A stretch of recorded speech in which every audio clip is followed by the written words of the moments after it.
that's what we do. We get real nerdy around here when we break down these things and start really talking about it, yo. So, but happy Sunday to everyone. Chat, we see y'all jumping in, yo. What's up with it, Ark? What's up with it, Tristan? What's up with it, Maverick? How's everybody doing today, yo? I hope all y'all are having a good one. Let's jump into chat, see how everyone is talking about real quick. BZ said what up to Tristan. Superman made money back. Yep, it sure did. That's a fact. It definitely hit those marks, but we talk about Fantastic Four today, my boy. I guess shout out to Superman. Shout out to Superman for sure. I don't know what we're doing with them. I Okay, yeah, that's true. That's true. My guy Tristan said I have completely lost interest in the current MCU. I'm just ready for a reboot. The spark hasn't been there since Endgame. That's just my opinion. Hey man, I understand what you. We hear that. We hear that. We've heard that often around here. I think. Period. And we've just heard it. So, I say it all the time, yo. COVID and the strikes hurt the MCU unrepairably. Like it did damage that we will never be able to even understand on that backside, man. So I understand. Like if we didn't have COVID, if we didn't have the strikes, and we went into WandaVision and all those things happened when they were supposed to, we'd be just fine. You know what I'm saying? But unfortunately, things went another way. So it'd be like that. You know what I mean? It'd be like that. I mean, it's not a unfair. I mean, it's a fair sentiment. You know, a lot of people feel that way. So, but yeah, I mean, just for sure. give it another year, you'll be all right. Facts. Yeah, because that doomsday is gonna be insane, buddy. You know what I mean? That shit is gonna be crazy. December of next year, you're gonna be all right. Yeah. So, Art, yeah, you're right, Art. That is good for Supergirl. You're right. That is good word for Supergirl. The fact that Superman hit those numbers, you're right. That's a fact. We ain't gonna ignore that because everything about the DCU was predicated on this movie, though. You know what I mean? So it's a good thing for everything about the DCU for it to at least to hit that. You know what I'm saying? And as it's been stated by a lot of people, it doesn't need to hit the numbers that everybody expects it needs to hit and all this, and that's probably because they got a whole bunch of stuff on the backside going on that we just not privy to yet. So yeah. That Peacemaker season 2 trailer was wild. I actually have not seen the new trailer. I'm not gonna lie. I just now saw that there was a new trailer right now. I don't know what's been going on, but I feel like I have not been getting my phone ain't been giving me notifications for new stuff or something. I don't know. I feel like I done missed hella shit, bro. Like dead ass. I feel like I done missed hella shit. Gunn was at SDCC yesterday with Peacemaker, so they all shut the hell up. I didn't know that. That's crazy. They pulled up Peacemaker, you know, that's how they can show right now. So, yeah. He put up on the panel and they dropped the trailer yesterday. Oh, that's dope. Okay. They lean into, they're literally advertising the pocket dimension and multiple alternate Earths. All of that. They're going full on. Okay. So they teased us in the first trailer, and then we got the information about it in Superman movie. Okay. This whole trailer is about him going to the alternate Earth and finding basically happiness there. Yeah, man. Okay. I'm definitely gonna have to tap in with that and see what's going on because that sounds crazy. Yo, what's up with everybody on the other side of YouTube Shorts? What's up with it? I see you, George. I see you, Ink Life. I see you, Mikey. How's everybody doing? Let me actually add y'all to the chat because I just realized that the YouTube Shorts isn't on here yet. So let's add that because I want to definitely talk to y'all over there too. George said hi, guys. What's up? Ink Life said hi. Mikey said hi. I don't know what the hell Maximilian is talking about, but he said something. He said something wild, but I ain't gonna read that one. Okay, I see Maverick went off on a tangent right here. Hold on. Yeah, I'm gonna get to that. Maverick on the wave here. I don't necessarily agree with it, but you know. Okay. Let's see. Let's see. Fantastic Four: Rise of the Silver Surfer is a better movie. Phase 4.5 of the MCU is game of cameos. There's more cameos in your movie, the more money you make. The only MCU movies to make more than 900 million post Endgame were all cameo fests. Spider-Man: Far From Home was immediately post Endgame, like WandaVision, so got a huge boost from Endgame itself. If the Marvels had the same amount of cameos as Deadpool 3 or Doctor Strange 2 or Spider-Man No Way Home, it would have made $2 billion at the box office. Nah, that's untrue. That's untrue. People hate That's untrue. Captain Marvel though, People, bro. There's tell a you why that thick statement is hatred for not Captain true. Marvel. Because that film, it got hated on a lot. Just like the first Captain Marvel film got hated on a Yeah. lot because a female lead. There's no way that Yeah. film was gonna do anything outside of what it did. And it was better than what all of the narratives that was pushed out there. So, it never got a fair chance. But it was not going. I agree. It didn't matter. The cameos agree. wasn't going. If the X-Men were in the main part of the Marvels, not just in the post credits, it would have made like $2 billion at the box office. Phase 4 and 5 of the MCU are game of cameos. The more cameos. Okay. What I'll say to that though is, I don't know if that's necessarily Marvel or the MCU's fault or anything like that, right? Like these things that are going on are things that the people have been asking for. You know what I mean? There like you go. this is it. It's not like they just came out of nowhere and was like, oh, I guess we're gonna do this. Like, no, everyone was saying, okay, this is now a perfect time to do a last two Raw for every single character that we've ever had. Everybody was saying they want to see Tobey Maguire and Wolverine on the screen. Like, that's exactly what everyone started saying after Spider-Man No Way Home as well. Like, okay, now we need to immediately see Wolverine come back. Now we need this character to come back. Now we need all this stuff to come back. And then Marvel started listening to the audience and giving them that more and more and more. And then they just started caring less and less and less about it. I mean, you got Professor X, you even got a Reed Richards popping up in the Doctor Strange movie. Like, these are things that people also asked for years and years before it even came out. Like, people were like, yo, I can't wait to see it. Even when that clip came out of the deleted scene from Iron Man when he was actually mentioning the X-Men and Spider-Man and all these things, because it was supposed to be, because Kevin Feige initially wanted everything to be connected, but obviously you couldn't do it at that time. But now here we are where he's able to do it, and he's using the narrative to do it, by the way. This isn't just shit that's just happening randomly. Like, no, they've used 2 seasons of Loki. They used all of these movies to really build up the narrative around how it's going to happen. So it's like, these are things that we know. You feel me? So I feel like we gotta give a little pushback against the notion that everything is like the Cameo Fest was their plan from the start. We're like, when it's like these niggas been begging for the Cameo Fest this entire time. It's basic economics, right? Supply and demand. Yeah, that's all it is. Facts. The demand was there. Marvel hit them with the supply. So, I mean, they just connected the dots, like you said. Like the John Krasinski pulling up in WandaVision. The people have been talking about John Krasinski as Reed Richards for years. Bro, years, dog. You can't tell me Kevin Feige that was his idea to just do it. You feel me? That is not Kevin Feige's first idea, bro. Hell no. I gotta chill out, man. Y'all gotta chill the fuck out, man. They use the multiverse saga to be like, all right, how do the audience feel if we honestly listen to them? Like, what will they get from this? And all they got was hate from listening to the people that they was listening to turned around and hated everything. They was like, no, this isn't actually what I wanted. It's like, damn, well, too bad, G, we already here. So buckle up, buddy.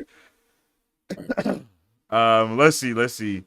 You guys, Chet said you guys look like you would order a snack wrap at McDonald's, bro. I ain't never had a snack wrap in my life. I'm gonna say. Oh, whoa.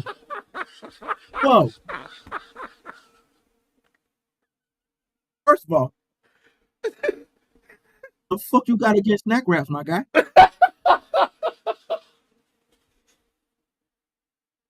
Hey, that's a valid question. Number 2, the fuck snack wraps got to do with what we talking about, my guy?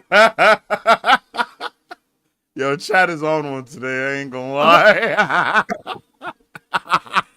Who sent you? Who sent you is diabolical. Why are you here? Who sent you? Oh snap! Come on. Let's stay on task, people. Come on. Yo, I don't know what your name is. I'm sorry, but I'm gonna say A. A said hello from Russia. What's up with it? A, how you doing? Let's see. Tristan said the actor for Clayface is currently reading the comics for that character in it to get ready for the Smart film. He man. just posted a picture a few minutes ago. Hey, that's dope. Smart man. He need to go ahead and watch Batman the animated series while he at it. Hey, dead ass, bro. Have him watch both. Have him watch Batman the animated series and the new one that they just did. Because is Clayface in the new one? Wait, Exactly. maybe I'm tripping. Maybe I'm tripping. Yeah, Cape Crusader. Clayface is in Cape Crusader. Oh, he is in Cape Crusader? Okay. Oh, Crazy that the big three all got animated shows within the last year. You know, like we got a new Spider-Man animated show, we got a new Batman animated show, and a new Superman animated show in the last calendar year. G, that's crazy. G, that's crazy to even think about. And are we getting My Adventures with Green Lantern or something next year or something? Like, bro, it's about to be crazy, bro. This shit is wild. Going down. Bro said do a flip. Mikey, you wildin', G. Oh, yeah. Go look at my YouTube. We got flips on there. Tap in. When I'm not in nerd mode, I'm a dancer. I got a dance crew. We got flips. Let's go. Yep. Go tap in. All flips you want. Splits and all that. Flips, twirls, whatever you want to do, my guy. Gymnastics. Yeah, don't get me riled up, man. Don't get me riled up.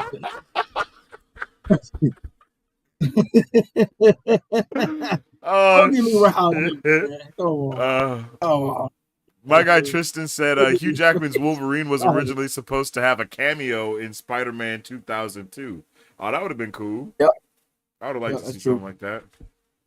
Yo, what's up with it, Terrell? Welcome into the chat, my guy. How'd you like Fantastic Four First Steps? Hey, chat, let us know how you like Fantastic Four First Steps, okay? Drop a 1 in the chat if you like the movie. Drop a 2 in the chat if you didn't. And drop a 3 in the chat if you're not really sure how you feeling, okay? I want to know. Let's get a little bit of a consensus about how y'all feeling, yo. We about to dive into the movie. We've been talking to y'all just a little bit casually here for a while, y'all. Y'all been talking about a little bit of everything but the movie. But now we about to dive into it. So let's really talk about it, yo. Superman and snack wraps. What the fuck? Superman snack wraps and everything else in between. They pulled up on shenanigans today. Oh man, y'all pulled up on straight shenanigans today. Okay, yo. Yeah, bro. I'm ready to talk about it, okay? I'm ready to talk about it. This was oh snap. Hold on. What's going on here? Canva. There we go. Bam. And then where me? Nope, wrong camera. Bam. Okay. I had them all week last week. My shit was tripping last week. Hey, yeah, she was wild the last couple of weeks. Shit was going against us for sure, but we out here. We out here today. We had the DC snipers on us last week. They was in here. We got the Marvel snipers on us today, man. You're right. That's funny. Hey, I'm gonna drop this poll real quick on the YouTube Shorts to see how you guys are feeling over here too. Let's drop the haven't seen it yet. If you haven't seen the movie yet, I'm gonna also say it again, yo. We about to get into full spoiler zone right now. We're going to full spoilers. We're talking about everything, character dynamic. We're talking about moments from the movie that we like, things we didn't like. We talking about it all, y'all. So make sure, if you've seen the movie, tell us how you felt about the moments. Tell us your favorite moment from the movie. Let's start it off with that as well, chat. What was your favorite moment from the movie, yo? And how about you, BZ? What was your favorite moment of the movie, bruh? Like what? Like, all right, since we're diving in, I'm gonna tell you. My favorite moment was the entire action sequence in front of the black hole. The Silver Surfers just literally floating and skating and surfing off the clouds and shit. Yeah, that shit was so crazy, man. That was so gas. Crazy. The entire pacing, the firing when they go through the wormhole. Our surfers just hitting, man, the spins and Johnny shooting. He figured out the wavelength technology there and shot that motherfucker in the circle. Yeah, that whole thing. All of that was wild, bro. Literally, that part of that was actually beautiful. I agree. That was beautiful and it was lit as hell, bro. I love that we did not waste any time with the Silver Surfer. You know what I'm saying? Like she was on action time for sure. That was cool. She was on It was on action go. mode. It was on go. When they pulled up on the planet, and then when they pulled up, and then when they tried to leave hella quick, and then all of a sudden she was just foam after him in the ship. Yeah, Yeah, bro, it was crazy. It was crazy. it was That on shit him. was He was on that yeah. bumper, man. He And was on that I bumper. love that moment that you're talking about too, because that was the what's it called? That was like the um for lack of better words, that was the where's it at? Where's it at? The interstellar like moment of the movie, you know, because it had that Yeah, the black hole yeah, was there and just all the shit that was going down. So that moment was yeah. freaking. It was just incredible what they were able to do in this movie. Yeah, and that's one of my favorite things as well, is like not just that part of the movie, but the aspect of how they handled like space and the cosmos in its entirety, because they just did a really freaking good job, bro. Like I was Right. locked in. I was definitely locked in whenever it was time to go. So, but no, one of my favorite parts of the movie, I think, is I ain't gonna lie, bro. I think everything about Galactus was pretty awesome in this movie, bro. I'm not gonna lie as well. My guy legitimately Yeah. was aura farming almost every time he was on the screen, G. And that shit was crazy, bro. But as much as I Man. love that, there was also some things about it that like yeah, there was also some moments that we'll get into it. We'll get into it, but Yeah, yeah, we'll get I into think it. We'll get into I it. think like let's talk let since we talked about like the favorite moments, let's talk about character dynamics, man. What was your favorite character dynamic in this movie?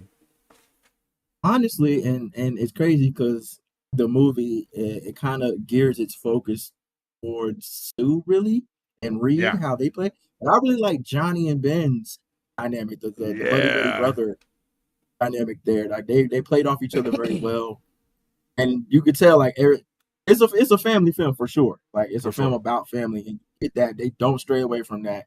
They use the word family several times in the film, but it Facts. was the dynamic between Johnny and Ben that really sold it. It really sold it. Yeah, Like you expected the Stu and Reed, you know, his husband and wife, so you kind of get that. And the difference between like this and someone brought up Superman, the focus of Superman was basically Lois and Clark, right? yeah. This was a little bit different, and it was more so it was an ensemble film, right? It didn't feel like it was one person head and shoulders above anyone else. Very But true. I think the relationship Ooh, between very true, very true. Ben and Johnny played out a little bit stronger than I think people would have been expecting. I agree. That was something that you know, me and my boy even were saying when we came out of the theater as well, was like, wow, like I kind of, even though we didn't get to see Johnny or Ben in their own right, you know, like Yeah, separately, like yeah, that much, separate. Yeah, still what we got to see from them when they were separate was awesome, and it just built that dynamic of when they were together, of how they're really bros. You know what I mean? Like yeah, even that yeah. moment when the power goes out and all this stuff, and then Ben has to start letting his beard grow, and Johnny is the one that's like, hold on, G, it looks good. Like, hold on, Yeah, man, yeah, you can actually hold rock on. the beard. You know what I'm saying? Like, Let that, you just should let those that little go. You should let that moments, go. bro. Yeah, those little moments go so far. Yeah, They went really far for me. I think everyone did an awesome job as well. Like together, all the acting was pretty solid. I had seen somebody kind of shitting on Joe Keery, I think that's what his name is, who is you know, who plays as Johnny Storm, and I yeah, actually really liked him. I was like, I I don't liked think he him. did bad I at liked all, him. I thought he bro. was pretty good. I thought he Yeah, was pretty great. I thought pretty great. like all of the He characters were captured so everything that good. is Johnny. You know what I'm saying? He Yes, captured what we know Johnny to be. Like even this specific scene when he's trying to tell them when he had a conversation with Silver Surfer, and he was like, "Oh, I get it. Johnny yeah. loves women. Johnny loves space. Actually, alien Johnny. You know, That's that's all Johnny right there. That's facts, Johnny. facts. To a T. That one T sums up everything that Johnny Storm is. I agree so much. And it was dope to see it though too, you know what I mean? Just, and I loved him even standing on business in that way, like, you know, like, hey, Oh hold yeah, on now, like, you know, I know Like, I know, but I'm being dead ass. Like, we need to check this out. Or him even telling Yeah. Sue, like, no, don't worry. Don't tell Reed about this. Like, I'm gonna handle it. He got Yeah, I enough got shit to this. do I got already. this. You feel me? Like, all those dynamics, they go a long way. I think that the original Fantastic Four movies did do a really good job of establishing all of the character dynamics separately, though. Also, I think we were really able to. Everyone talks about it. That moment where Ben is like trying to pick the ring up off the floor because his wife is like, you know what I mean? Yeah. Like, I don't know if we got any moments that were that heavy in this movie in that type of way. You know, so that was I one think of, in like, that I wasn't regard, looking for that either. Yeah. Okay. Go ahead. Yeah. but no, that's a good point. It's a good point. They played Yeah. it. I think in that regard, it's not necessarily a bad thing. I think they just played it Mm-hmm. safe Yeah. with this film in that regard. Right? They didn't take too many swings with the emotional side of it, individually. Anyway, Mm-hmm. not as far as like outside separately like that, like those moments that you speak of, being trying to pick up the ring and stuff like that. They Yeah. kind of played it a little bit safe, and they kind of just kept true to. They pretty much attack everything together, which again stayed Yeah. in line True. with the theme. But it's still like a safe route to go, which I understand. Mm-hmm. You're trying to relaunch basically something that we've seen already, and the last time we saw it, it wasn't great, right? We don't Yeah. forget. We don't forget, right? We don't forget the Michael B. Jordan Fantastic Four. No, we don't forget that at all. That shit only made like 160 million, period, right? Period. You know what I'm saying? Like everyone spoke on that. The money spoke on what people thought about that Oh film. You know what shit. I'm saying? So, yeah, they played it Yo. safe in that regard, and I understand it. But like when you look back and compare the Mm-hmm. previous movies, those moments are not here in this film. And again, it's Yeah. not a bad thing. It's pointing out a fact. Yeah. Yeah. Exactly. Yeah. That's a good thing. Good call. And Good call. I feel that way too. I feel like there was certain okay. Anyway, let's just stick on the character dynamics, right? I really did enjoy the Yeah. characters, being able to see. I wanted more of these, but I understand why we didn't get to see it in the way we did. But like, they highlighted Johnny and Ben, and then they also highlighted like Sue and Reed. I really like Mhm. Sue and Reed. I like their dynamic so much.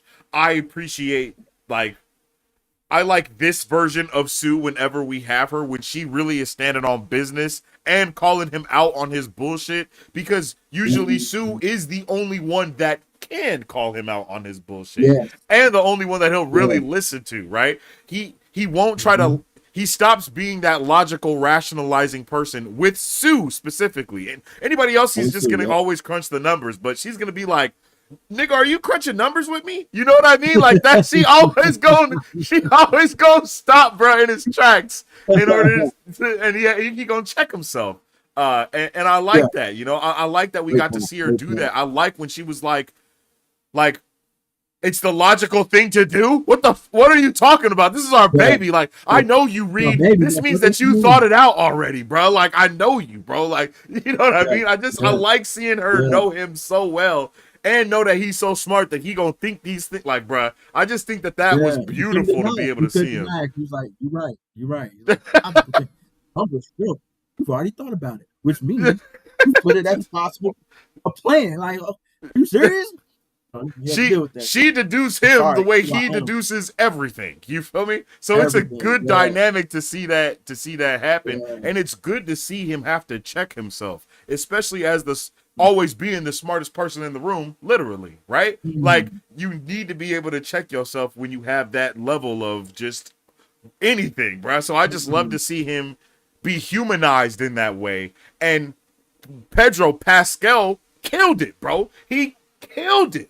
Like, You cooking. You cooking. like, bro, You he cooking. killed it. Every time you see, it's like you even see it in his eyes. It's like whoa, like, bro snaps It's back and he's crazy. like, my bad. It's crazy because when Pedro was announced as Reed Richards, Mm-hmm. I was like, are you serious? Pedro as Reed Richards. The dad aspect I saw. Mm. Okay? I didn't see super dad, so to speak. I didn't Yeah, see the yeah, yeah. superhero side from Pedro. Like, we got a lot of good stuff from Pedro. We got a lot of good stuff. I love Pedro. I was like, yo, I don't know about this casting, man. But I'm happy to say I was wrong. I was wrong. Pedro, like you said, Pedro did his thing, and I didn't doubt he would. You know what I mean? Yeah, I was true. always like, well, Pedro's dope. So maybe he changes my mind. Yeah. Pedro changed my mind. He literally killed it, bro. Yeah, it's the moments that you speak of, how you can kind of see it in his eyes and his facial expressions, how he kind of, with little nuances here and there within the frame of the scenes that he's in, especially with how you mentioned with Sue. Those things right there kind of really did it for me. Yeah. Did it for me. Okay, Pedro. Okay, Pedro.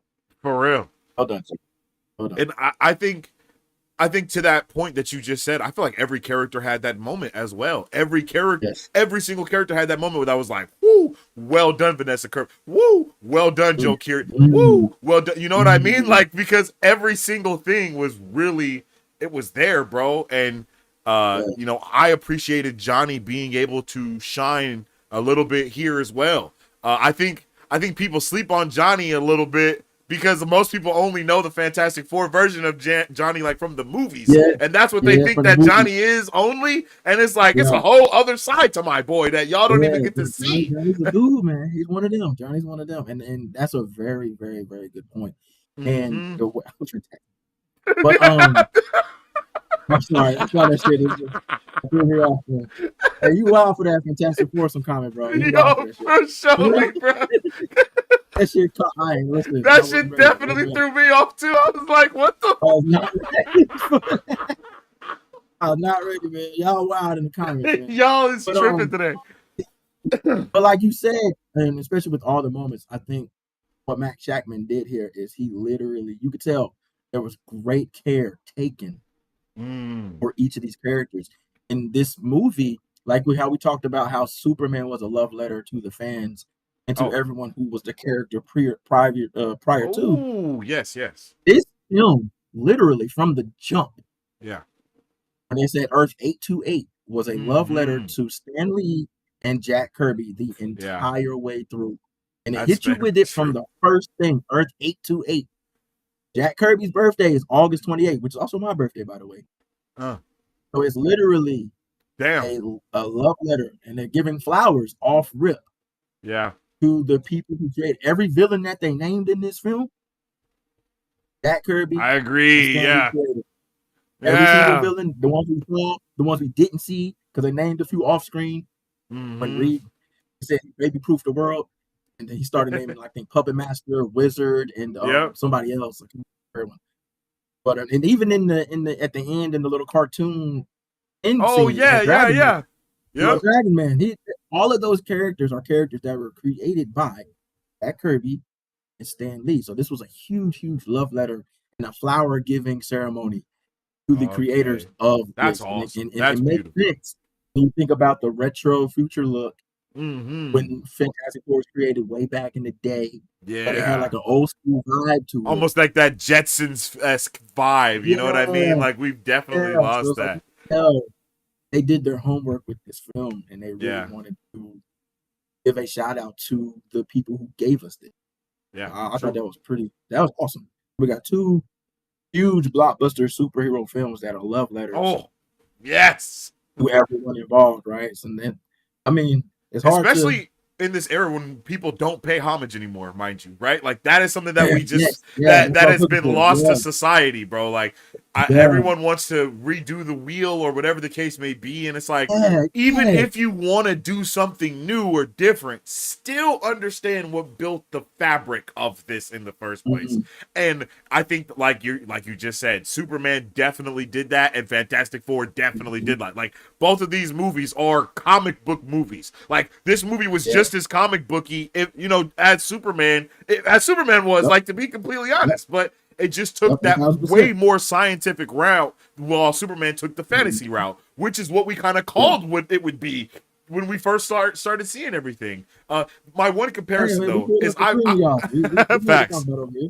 I really wish that we got to see Metropolis look like how this New York looked. Like that was like my one thing that I was like a little bummed out about is we didn't get to see that futuristic Jetsons like style because that's Metropolis. You know what I mean? You know, so that was like one of my that was a big gripe for me from that. And then seeing this, it was like, damn, this is exactly what I wanted it to look like, literally. Like as they're flying around, and it's just like, yeah, bro, like, oh my goodness, I loved the city of New York in this movie, bro. It was beautiful. The city was fucking beautiful. It was. And they made a point to show the city, right? They made a point to show you everything that's in there. And like even as like they're flying through the city, as we're traveling through the city, they show you the buildings, they show you the stores, which again are more references and love letters to Kirby and Stan Lee. I mean, there was a store called Stanley's in there, right? They had two comic book writers. They had two comic book writers in the film that was writing comics, right? At Timely Comics. Yeah, truth. Stan Lee, Jack Kirby. Like, I mean, it can't get much more flower giving than that, right? Facts. I mean, they even had like the Excelsior pad and all this stuff, like legit everything, bro. Yeah. Yeah. So I'm like, it's like literally every chance they got, they showed love and appreciation to the creators of the characters that we're watching on screen. And I really love that. I really appreciate it. Because again, it shows. I agree. As things change, like it came from somewhere, right? And like you said, paying homage to where it came from. It's just what you do in these kind of things, man. Like we're moving forward, but let's not forget where we got it from. Facts. And yeah, and what I was about to say that it was a beautiful thing. The things on the other side of the character dynamics, I wish we got to see more of, but I understand why we didn't. Is my really big one is Galactus and Silver Surfer. Okay, I said this even in the Discord. We are missing out in these Marvel movies on the villains.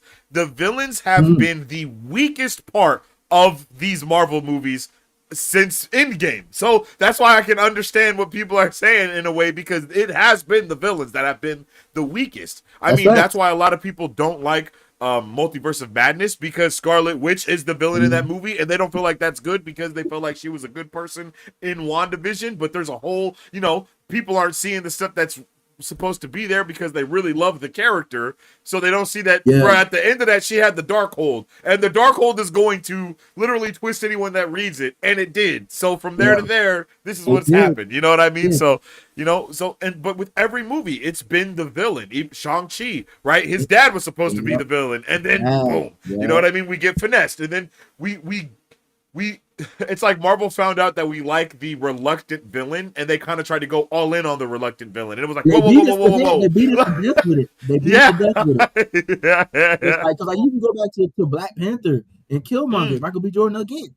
Like, they made him relatable. They made Thanos relatable. Like, this man just literally destroyed half of the whole fucking universe, and everybody's kind of like, well, he had a point.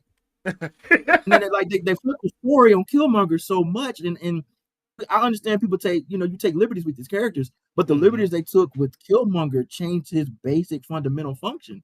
Yeah, and they made him with a legit claim to the throne. So and they cast his parents out. And he's over in Oakland. This nigga's a whole Californian. Yep. It just ties to Wakanda. And then he pulls up on Wakanda like, hey, yo, I got a legit claim to it. And you're like, well, he's not wrong.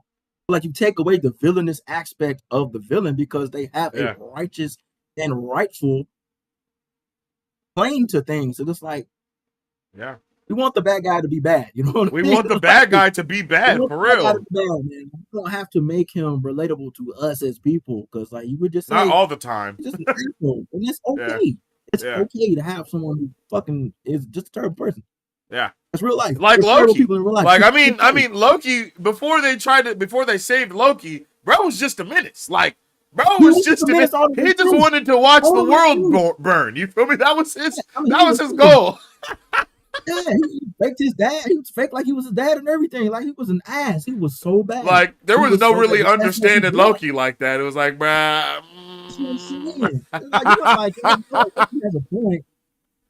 Loki's not wrong. No, fuck Loki, bro. It was fuck Loki. Like, bro, he's tripping. Like, bro's trying to kill everybody. He still got his shit again in Endgame. It's like, You know what I mean? It's like, and then Yeah. that's how we ended up with the redemption arc eventually. But like, still, and then when he died, you was like, damn.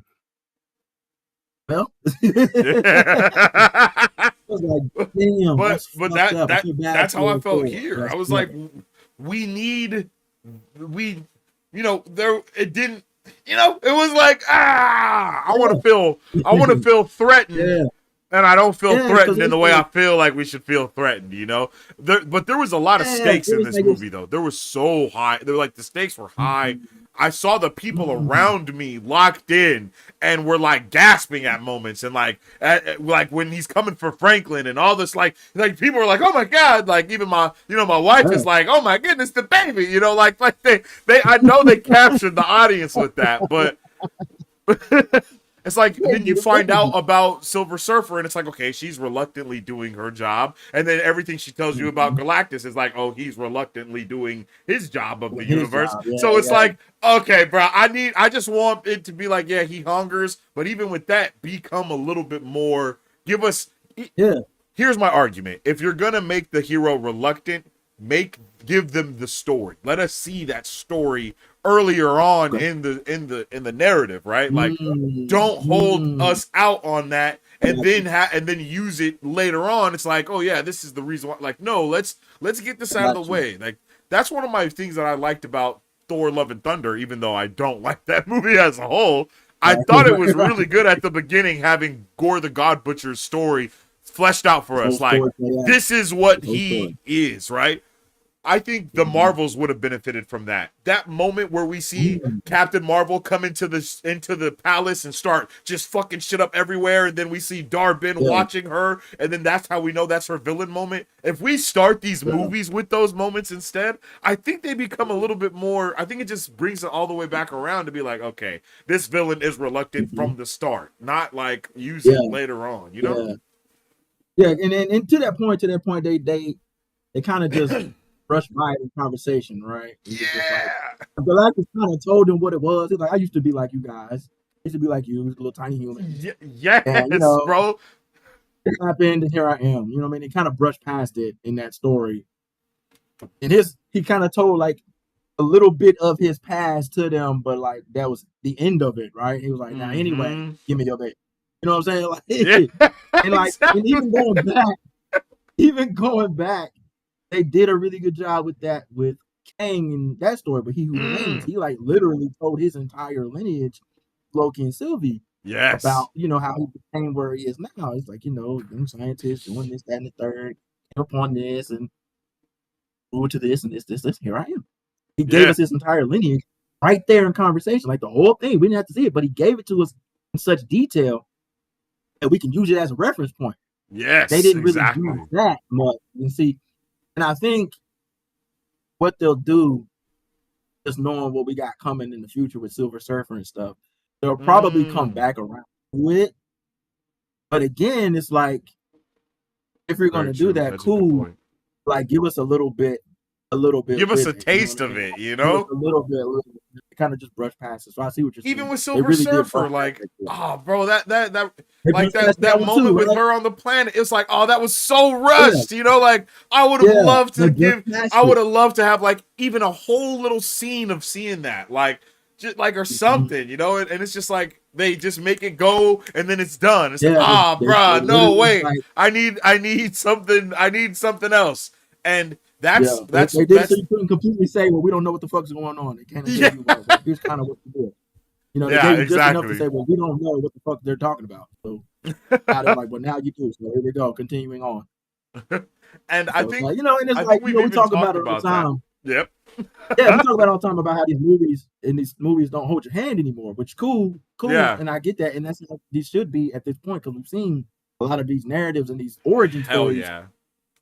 1,000,003 times, right? People that ain't never read the comic before can tell you what happened, how Superman got to Earth. They can tell you Yeah. how Batman became Batman. They can tell you how Truth. Spider-Man became Spider-Man. You know what I'm saying? They can tell you how the Fantastic Four became Fantastic Four, and they read a book in their life. So that's how many times we've seen this shit, right? So Mm-hmm. in that regard, don't hold hands. Obviously, we've been there, right? But like, there are moments that probably should be not to like an entire, degree where we spend like 15 minutes on the shit, but like Yeah. maybe a few minutes here and there, just kind of show what's going on, right? And I think they do a good job with that in some of the shows that we see where they kind of double back and they show you this is going on, Exactly. and then they come into present time and show you where we are with it now.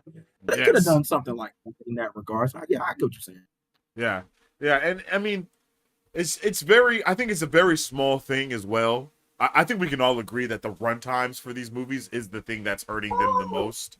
Like that is the thing that's really hurting more than anything. Is these runtimes are ridiculous. They're like these movies should not be under 2 hours. I think that's a safe thing to say. Yes, No comic book yeah, that's movie killing me. film ever should be That's under killing two me. hours, bro, because it is It's a mandate. absolutely it's killing these movies in the end, bro, because all of Yeah, that it time is because can they be got to rush. used for exactly, bro. We can flesh a lot of They're these rushed. small things There's out. only so much you can do.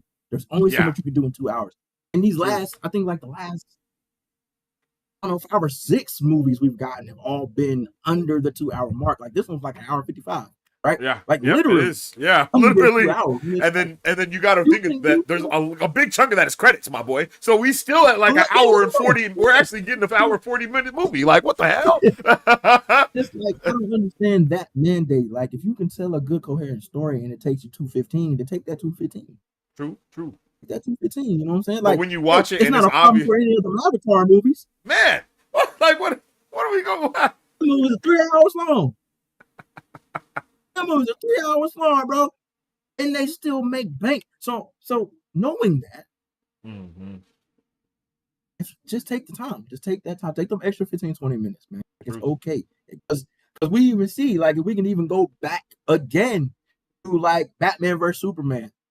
Those Yeah. extra 30 minutes that they put into the Ultimate Edition, it changes things. True. It really It's, does.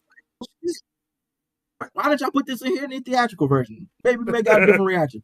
You know what I mean? And so it's Very just like true. those little things is cutting time out, which cuts out because 20 minutes of footage is a lot of footage. It is, Cut out. especially when you think about scenes aren't that long ever. Like Exactly. Exactly. So that's a lot of shit that you cutting out in 20, 30 minutes. And it's like yeah. that could really boost the story in a way that you just don't know. But yeah, I think this 2 hour mandate that they have for whatever reason is really hurting them. And like you said at the end, because now, and especially with a film like this one, which was so front loaded with information, Mm-hmm. with and that can be a detriment as well. But like even though it was intentional because it paid off in the end, Yeah. but like front loading a film with a lot of information, like a lot of story, that can hurt too because it kind of gives off kind of slow, right? It can come off Mm. slow, and you may lose people in that. Now, Yeah. something Superman did too. The Superman film as well. It had a lot. They threw a lot at you to start, Yeah. and it's like what really pulled all of that together was Clark and Lois. And if you didn't jive with them, then you probably were not Yeah, in you the were film out at of it all until we completely. got Yeah, to because the third act. You know what I'm saying? yeah. And so it's like those slow starts to these films, like they have to structure it in a way to where it kind of keeps you. And that kind of hurts these films, and then they got to rush at the end because they spend so much time at the beginning just hitting us with a ton of fucking information. We got a shit ton of Yeah. information about the F4 to start this film. It Truth. was a lot. They gave us the villains that And are fighting. They gave they us did the the thing that I origin. love, bro, that I've Boom. asked to come back, and that's using the news, bro. Like those news segments Oh and all of yeah, that. You you know what I called mean? that. You called Like you that. know what I mean? Like, bro, the news is so Yeah, you called important, that. bro. That was cool, and that was cool how they did that though. That was cool how they did that. Mm-hmm. It was like we're basically watching them watch TV. Yeah. We're Yes. watching these guys on the ABC network now because Disney owns Exactly. fucking everything. They got hella meta So we're with watching them everything on the too in ABC this movie, network. which We're was doing press crazy. conferences and shit. So like that, Yeah. the use of the news media in media is for. I love it. I Yeah. love it. It's a And good call. it Good made call. me almost be like, damn, why don't we ever see the Avengers doing this shit? Because yeah, like bro, a building falls and shit, bro. Somebody gotta answer for that. Like, bro, I think little things like that take it a long way, especially with grounding the audience and understanding what type of universe we're really in, right? I think Yeah. I think, of course, the Avengers, they get to that point where it's so big that now they're just talking to generals, straightforward. They're just talking to the generals of all the things, whatever. But it was cool to see them like having to give a press conference and being like, "All right, bro. So how did you defeat Galactus?" Because they're just always used to winning, and they're like, "Well, actually, we didn't." How did you like? How did you feel about the whole sentiment? Again, having a complete paradigm shift on the superheroes. We just saw it in Superman, and now we saw it again here with everybody immediately turning on the Fantastic Four. Like, but without the social media there, it was just the media. No social media Fantastic Four being a part of it. It was just the news media. So, it's the news people. Yeah. And that's crazy how these films parallel in that regard, right?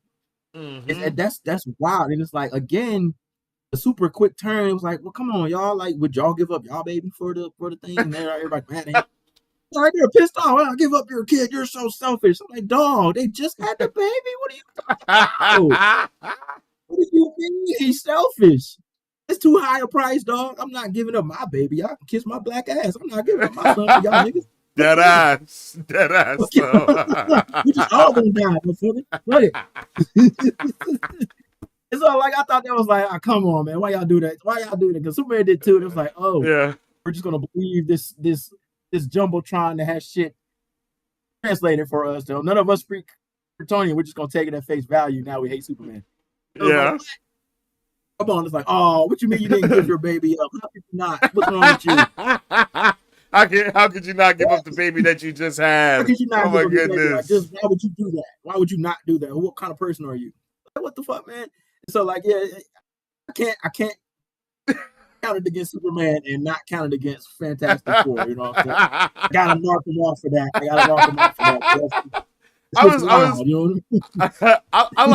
I like to see how idiotic people can be in the face of fear. I think it's a really good sentiment to show, because I kind of wish we got to see something like that with the Hulk in the MCU.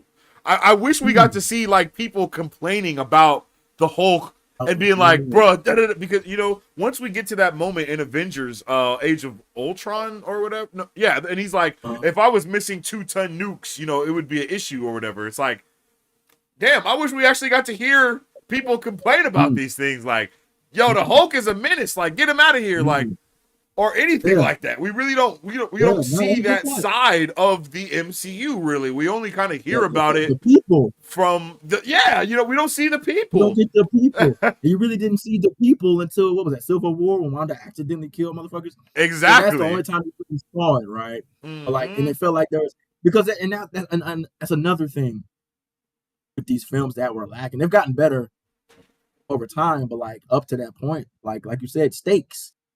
The stakes never felt like they were high.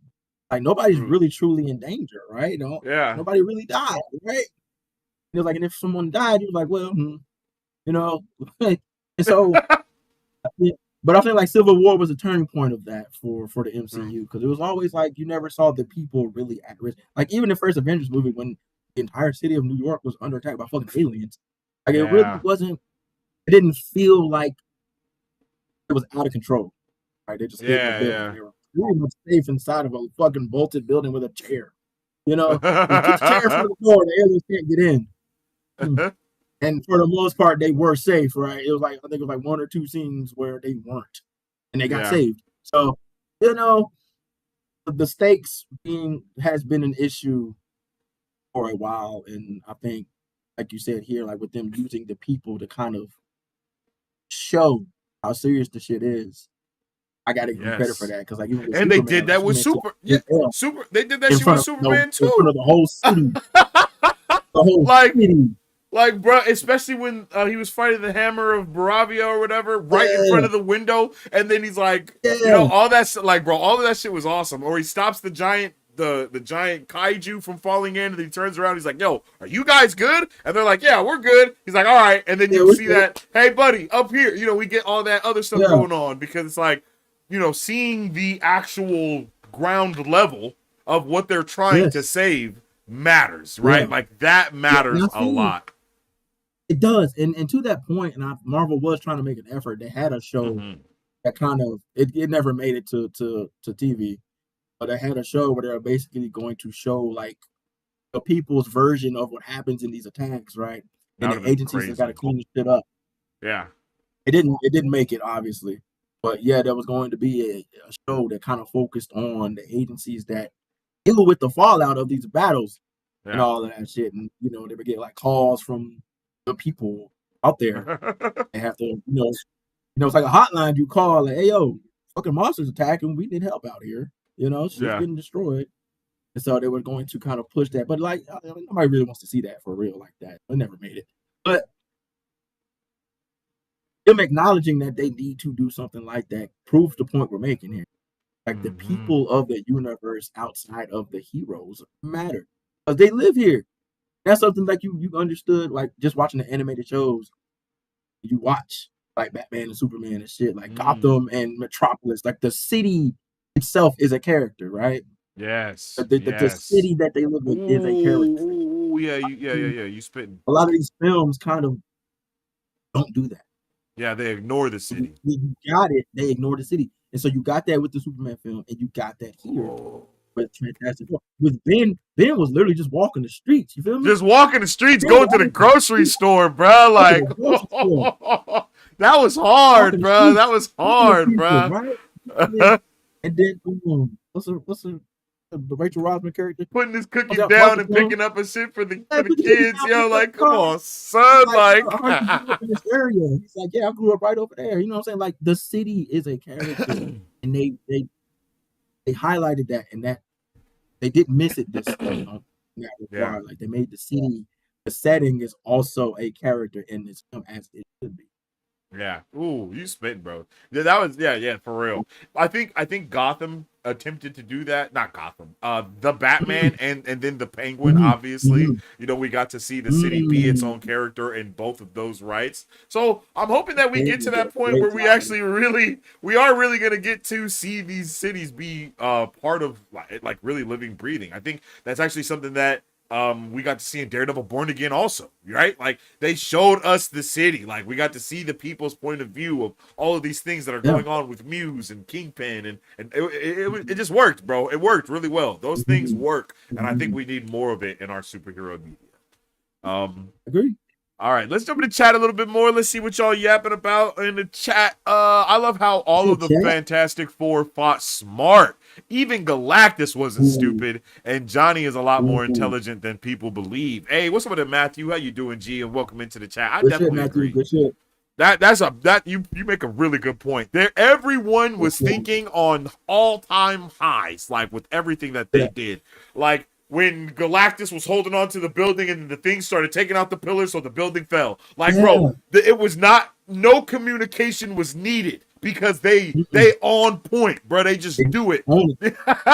Listen, they in the field. Even before that, even right before that scene, when they tried to trick Galactus, and he was getting ready to step into the triangle, and he stopped. He was like, "What? Y'all was at me. Y'all was at me." Facts. Where the baby at, though? Where the baby at, though, for real? I'm playing games. Where the baby at? For real. You know what I'm saying? Because I was like, he really finna walk into this shit. He's a scrap. Good one. Hey, I ain't gonna lie. He held it a little bit too long for me. That's he did. I don't know if you remember. I said this in Superman. I said there wasn't like the humor that they had. It was held for too long, so it made. I felt the same way with this, bro. All the humor that they had, it went on just a little bit too long, and I was like he was standing there for almost like 3 seconds, and I was like, Hey, I was like, all right, bro. So you're not stepping in it. We got it. So you're not finna step. Okay. And what the hell was up with him picking up the tree and smelling it when he first landed on Earth? I was like, what? Listen, I thought that whole thing was funny. I thought it was funny too, but I was like, what is my guy on, bro? Bro, like you see his shadow over the city. I'm like, oh shit. The nigga pulled up in a recliner, bro. I was like, I was like, bro, what's happening? I know he has a chair, like he has shit that he ride around in. I Yeah, get yeah. that, okay. But I gee, get it. come on. He has like things he rode around in for real. And then But he like the looked way at the that man Statue of pulled up, Liberty for like 10 seconds. Like, bro, man, he I looked at that shit didn't like he was understand. appalled or something. I didn't Like, what did the understand, statue bro. do to you? What the statue do to you? What did Lady Liberty do to you, bro? Like, what she do to you? He was mad. He looked at that shit Hey, like, fuck you looking at. as long as you saw what I saw, because bro was set tripping on the statue. He was Yeah, like, he man, was. I was what? like, I was like, what dude. the?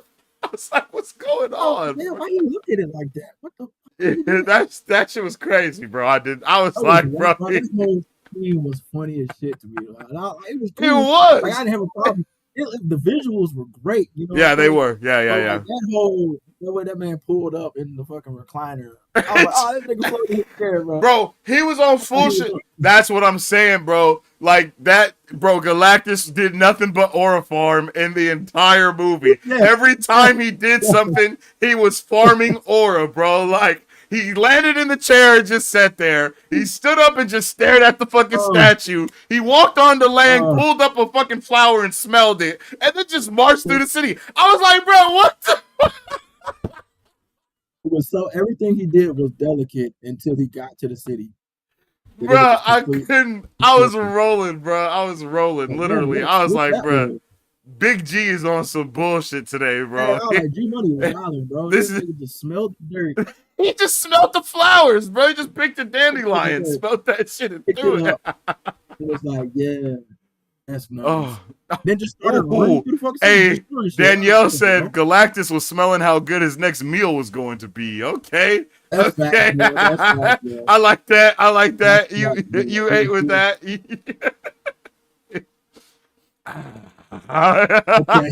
All right. Bro is on full, bro. Bro is on that bullshit, bro. And then That shit and then was funny especially the right way he just stopped in front of the line. Like you can't tell me he there. didn't know the whole time, bro. You Yeah. can't tell me he That's what I'm wasn't saying. playing with him, There's no bro. way Like, he had the third guy there. He playing games with them now. I was like, he just stop. His held it there for like 5 whole seconds. Like, and like even in the theater, I was like, okay. bro, that's what I did. I was like, I literally looked around like, what? Like, Oh, bro, he was on that so he's not gonna bullshit, step. bro. He's not gonna step, is he? Yeah, like, bro, Then he took the step back. that shit was, Kansas yeah, City. bro. Okay. That was that was awesome though. He was bro. He was just aura farming the whole time. Bro. He looked great, and Ralph Ensign was perfect. It looked Hell it just yeah, looked great. I like when his they first voice pulled up was on him. awesome, bro. Oh my The goodness, the bro. booming voice. Mm-hmm. Well, I like when they first pulled up on the ship and eyes light up, and you see how big he Yes. is, but he's sitting down. He's talking to them, but he's just sitting. He's that much bigger than them. Like what people don't understand here, Galactus can change his size at will. So Yeah. he's just sitting there looking at them, and then he gets up, and then shit changes. Shit goes left as soon as he stands up. Yeah. And so, but like that was cool. I like the sizing aspect that they gave him. They made him look menacing. Like we knew And when I we saw like that first trailer yes. when he looked in Yes. the building. Yeah. He was like, "Oh shit, Yep. oh shit." And It I might really be liked something. how they gave him like even though we didn't get to see his backstory at all, I like that he made the point to say, I remember when I was small like you. That shit, bro, Yeah, aura farming, bro. All he was said doing it. was aura He farming, said bro. that It shit. was insane. I was like, oh It shit. was Like still kind of disrespectful how he said it. It was still kind hella of disrespectful how he disrespectful, said it. bro. It was like, I remember when I was like you, small, billions of years. Like, okay, bro, we get it. Bro, God we damn. get it. You that Like, guy, bro. Chill out. literally and figuratively talking down on me. Like, chill out. One thing that I will say though is I loved everything about Galactus, but I was like a little bit disappointed because in my opinion, the Celestials and Internals were perfection, and that is what I wanted in a way. And I feel like we didn't get that all the way, if you know what I'm saying. Like, and that was my only thing, and I was like, because he looked hella good, but he was way more mechanical with everything, right? And then the Celestials are very smooth with their get up and the way they look, and that's kind of what I I was leaning more towards this to that, but they still captured it really well. They captured everything really well, but I just was like, damn. I was like, damn. Like when I realized that they weren't going the celestial route with it, I was just like, damn, they not doing that. But it's okay. And he was very similar to the Celestials and how he, stopped the Silver Surfer right there, picked her up off the board and had her just like in suspended. You know what I mean? Like, and that's the same thing that our guy did when he pulled up, what Arishem, the judge, did when he pulled up and just yanked everybody off of Earth. You feel me? Like they was on that same bullshit, but Arishem was a lot more like threatening, you know what I mean? That we got to see. It was more menacing. It felt like, like you said, it felt like menacing. Like there you go. Yeah, it felt like a problem. So, I feel that. Yeah, for sure. But I wish they would have showed off Galactus' power a little bit. Yeah, that's what I'm saying. Like you just described, like you was like, oh shit. Like that one caught me slipping a little bit, right? Yeah.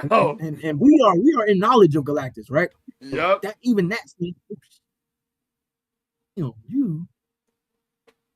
ain't got no chance against this nigga. Bro. That kind of shit. So I wish they gave us a little bit more of that, right? But like, I understand what they did with it, but like that scene, it kind of gave you just a snippet of like how powerful this dude is. He was still sitting down doing that shit. You know what I mean? Yeah. So like, bro, this brother, my man is just in conversation, snatching people up off their shit. Like, hey, you gonna do what the fuck I tell you to do. Hey, same thing with Silver Surfer. I feel like we didn't get to see, like, imagine being able to see her get out of that black hole that she was trapped in. You know what I mean? Like, I feel like those little scenes like that, I feel like we missed out on them. You know, it's like damn. Like, why couldn't, like, it was dope to see from the, I can't lie, seeing the planet be destroyed from the Fantastic Four's point of view. Like, they pull up and they see what they're about to get into, and then they just gotta fly through the dam. Like, oh. Yeah, that shit was hard, bro. That shit was hard. Yeah, it's just, bro. Those shit moments like that. Yeah, those what you live for in films that are supposed to be epic in nature, like this one. You need those kind of moments. You need those old shit moments. Yeah, and them pulling up, finally finding where Galactus was. You're like, yeah, they're gonna pull up on my boy. And then all of a sudden, bye planet. You're like, oh. Maybe I shouldn't have pulled up on my boy. And then that's the first thing that Silver Surfer says is, you should not have come here. Yeah, I don't know what. Follow me. Follow me. The boss will see you now. You feel me? Bruh. Gonna come this way. That shit was awesome. And then, I can't lie, I love how about that action everybody was. There was not a lot of talking once they realized that Galactus was on that bullshit. Once he made Sue go into pregnancy, bruh, and Johnny immediately flame on that ass immediately, like that was shit, bruh. I was not prepared, brother. Like that man Sue in labor, dog. That was crazy. Immediately, bro. This dude, why? I was like, I literally was like, I didn't know this nigga could do that. I was like, this dude is out of control, bro. Like this baby coming, bro. This is my baby now. I just told y'all what was up. This is my baby now. Bro, it's set. Really the baby right there. And then sent Surfer to get the baby from her. Bruh. He reached in Sue's stomach, bro. I like these. Bro, I was like, yo, they're on demon time right now, bro. These motherfuckers. And wow, shout out to Sue being strong as shit as well. Like we've never seen, like we never get to see Sue at this level in these live action nothing, bro. Like she was on full blown demon time, immediately able to make the whole ship disappear. As soon as she did that, I was like, oh, we in for it. I was like, oh, we in for it, bro. She's on a whole nother level, brother. Because whenever she can make a whole something disappear, you know she about to be turning up in the rest of that, whatever it is. That showed you like how powerful she is too. I don't think the other films really captured the strength behind her. Oh, true. But like, yes, you can turn these things invisible. She can hold things in space and in place.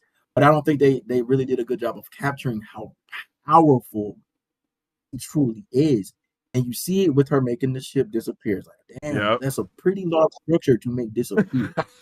While they're, she bro, like she caught a building from hitting people in the beginning. That's pretty tough too. And then she held Galactus at bay on her own. He was Bruh. going 1v1 with Galactus for a good minute while all the other dudes was knocked the fuck out. Yep. They tried to jump Galactus and lost. It was like, I bet. Play games. Get my son back, y'all. I told you, quit playing with me. And she literally, she basically took round 1 on Galactus for herself. Yeah, legit. Came back for round 2, but she took that round. She took that round on them. Yeah. And so I think they did a really good job of showing you really how strong Sue is. I mean, so strong she fucking died. Yeah. Right. Died, exerting all of her power. You know what I'm saying? Yeah. Hey, that's true, Eugene. She was giving birth while she made that shit disappear. Yeah. But you bring up a really good point. Okay, let's get into chat, and then I want to talk about what you just said, because I want to talk about, because the one thing right there is a big gripe that I have with this movie. I'm not gonna lie, but we gonna get into chat first. We'll get into chat, and then we'll talk about it. Okay.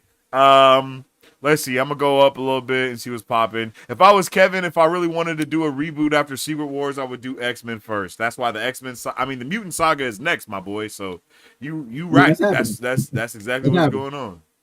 That's happening. It was great seeing those 4 again. It had been too long. Oh yeah, I agree. This really was the King's movie. I'm not sure what that means. Kirby. There was an Easter egg. That's just Jack Kirby's nickname, King. Oh, yeah. I got you. Actually, there was another Easter egg. There was another store called King's in the movie too. Yeah. They had a Stanley's. They had a King's. Yeah, bro. That's dope. That's dope. Comics, like, I'm telling you, dog. Like, this movie was just top to bottom. Bro, see, that is even that. Like, where was the Kirby crackle for my boy? You know what I mean? Like I think we should have saw that with Galactus. Like I 100% thought the power caused. Like, bro, I thought we were going all out with this for real. I really did. I really did, bro. I thought we were gonna see Silver Surfer becoming Silver Surfer at some point. Like, bro, that would have been crazy. Like, bro, the Kirby. Just imagine Galactus doing some shit and the Kirby crackle just coming from his hands, bro. I need to see that in live action. They'll probably save it for Secret Wars though. Or Doom. They might save it for Doom to do some crazy shit with it, bro. I can see that actually. Yeah, I can really see that, bro. I said in my review that First Steps is both nostalgic and hopeful. There's a lot of idealized past that's great, but there is also hope for the future in it. Oh yeah. And that retro futurism makes sense in the Fantastic Four. We're the sole heroes of one world. Yep, I agree. I definitely agree with that. You on point, man. You on point. A lot of the time in the beginning, the villains have been so weak, they were killed off. Marvel is trying to get better at this. That's true. Yep. But I mean, I think all of the villains that we've had have also been killed off, though. Like, damn near all of them have been killed off. So, you know? Again, like, back to that conversation, like, that's been the weak point for them. They one and done the villains, they kill them all. Like, they killed Killmonger and Claw in the same damn movie. Yeah, that was crazy. Two of Black Panther's biggest 1 and 2 villains. Yeah. Villain A and Villain 1A, and killed them off in the same movie. It's like, bro, what are we doing? What are we doing? Oh, yeah, now y'all just gonna have to create another character that's exactly like this one in the future. Like, this is why we have the raft. You know what I mean? Like, just throw them in there, bro. In there. Stop killing them all. Facts though. The villain was originally going to be Nightmare for the Multiverse of Madness. Then COVID happened and Scott left the project. Yeah, nothing we can do about that, man. You know that I'm telling you, COVID hurt a lot of stuff. So they still got plans for Nightmare as well, but like Nightmare was supposed to be the guy, and like you said, it happens. Got everybody controlled, and then that direction wanted to go in a different direction than what they wanted, and so he left due to creative decisions. Yeah, but that's how that shit goes, man. It just is what it is. Eugene says, do y'all think Galactus kills Shala Ball for her betrayal? Maybe that's how we get Norrin Rad? He can try. But that's a good point, though. Because they end that so open-endedly, there's no way to know. But Also, again, knowing that we got a Silver Surfer special coming about Norman Rad. Yep. There has to be some transition over, right? So knowing that the wormhole sent these motherfuckers to a whole another dimension somewhere. Yeah. And yeah, we gotta find. We got to get to Norman Rad. So it would be cool if they show us what happened within that. Yeah. But with how they've been doing things, we may not get that. You know what I'm saying? So Facts. we'll see. I mean, I We'll think see. there's a And lot of setup.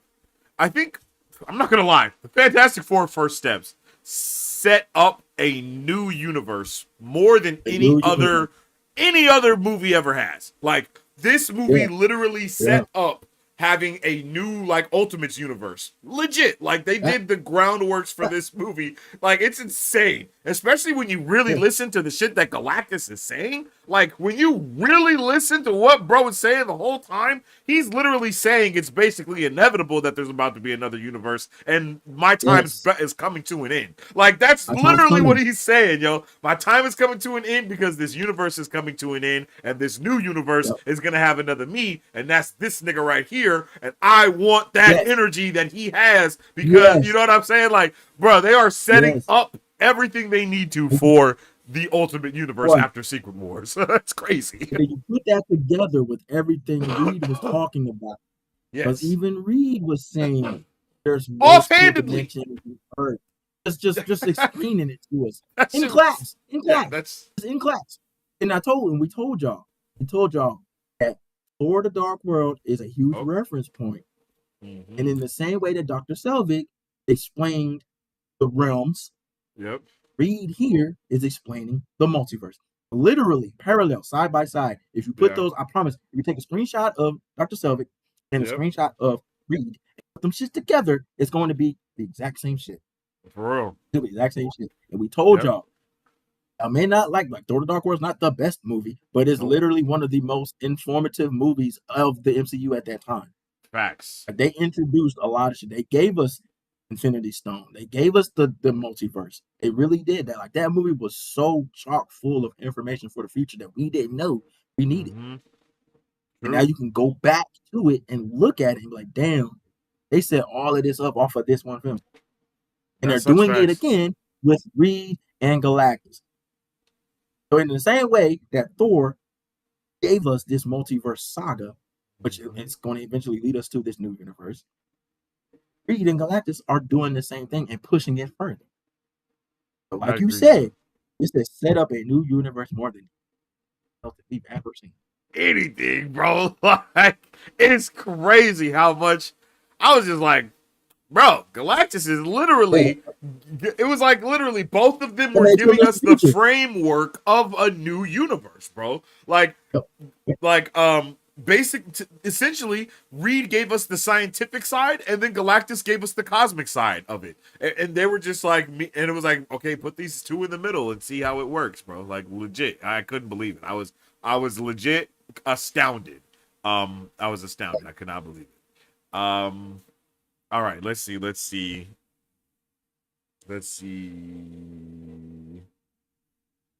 It felt like First Steps had stakes, like the happy ending was not guaranteed, especially with what we know of the multiverse. Okay, this is a good transition into what I want to talk about as well. Here we go. Segue, buddy, segue. I would look, when it comes to storytelling of any kind, I despise fake out deaths. Truthfully, I despise them more than anything else that you could possibly do in a movie, right? I really don't like it. Okay, so for us to not get one but two, right? Like for them to set it up that Johnny's about to like sacrifice himself, and then the last minute, obviously, he does it. And then also Sue to not die. I was like, oh shit, son. I was like, hell no. Nah. And then one thing that I was like, really like, what the hell, was when Reed put his infant baby child on his dead mother. I'm like, bro, this is not. I'm not, bro. I'm sorry, bro. I'm not putting my baby on my dead wife. That's not something I'm gonna do. I don't know about y'all out there, but me, I'm not doing that, bro. I don't know about y'all.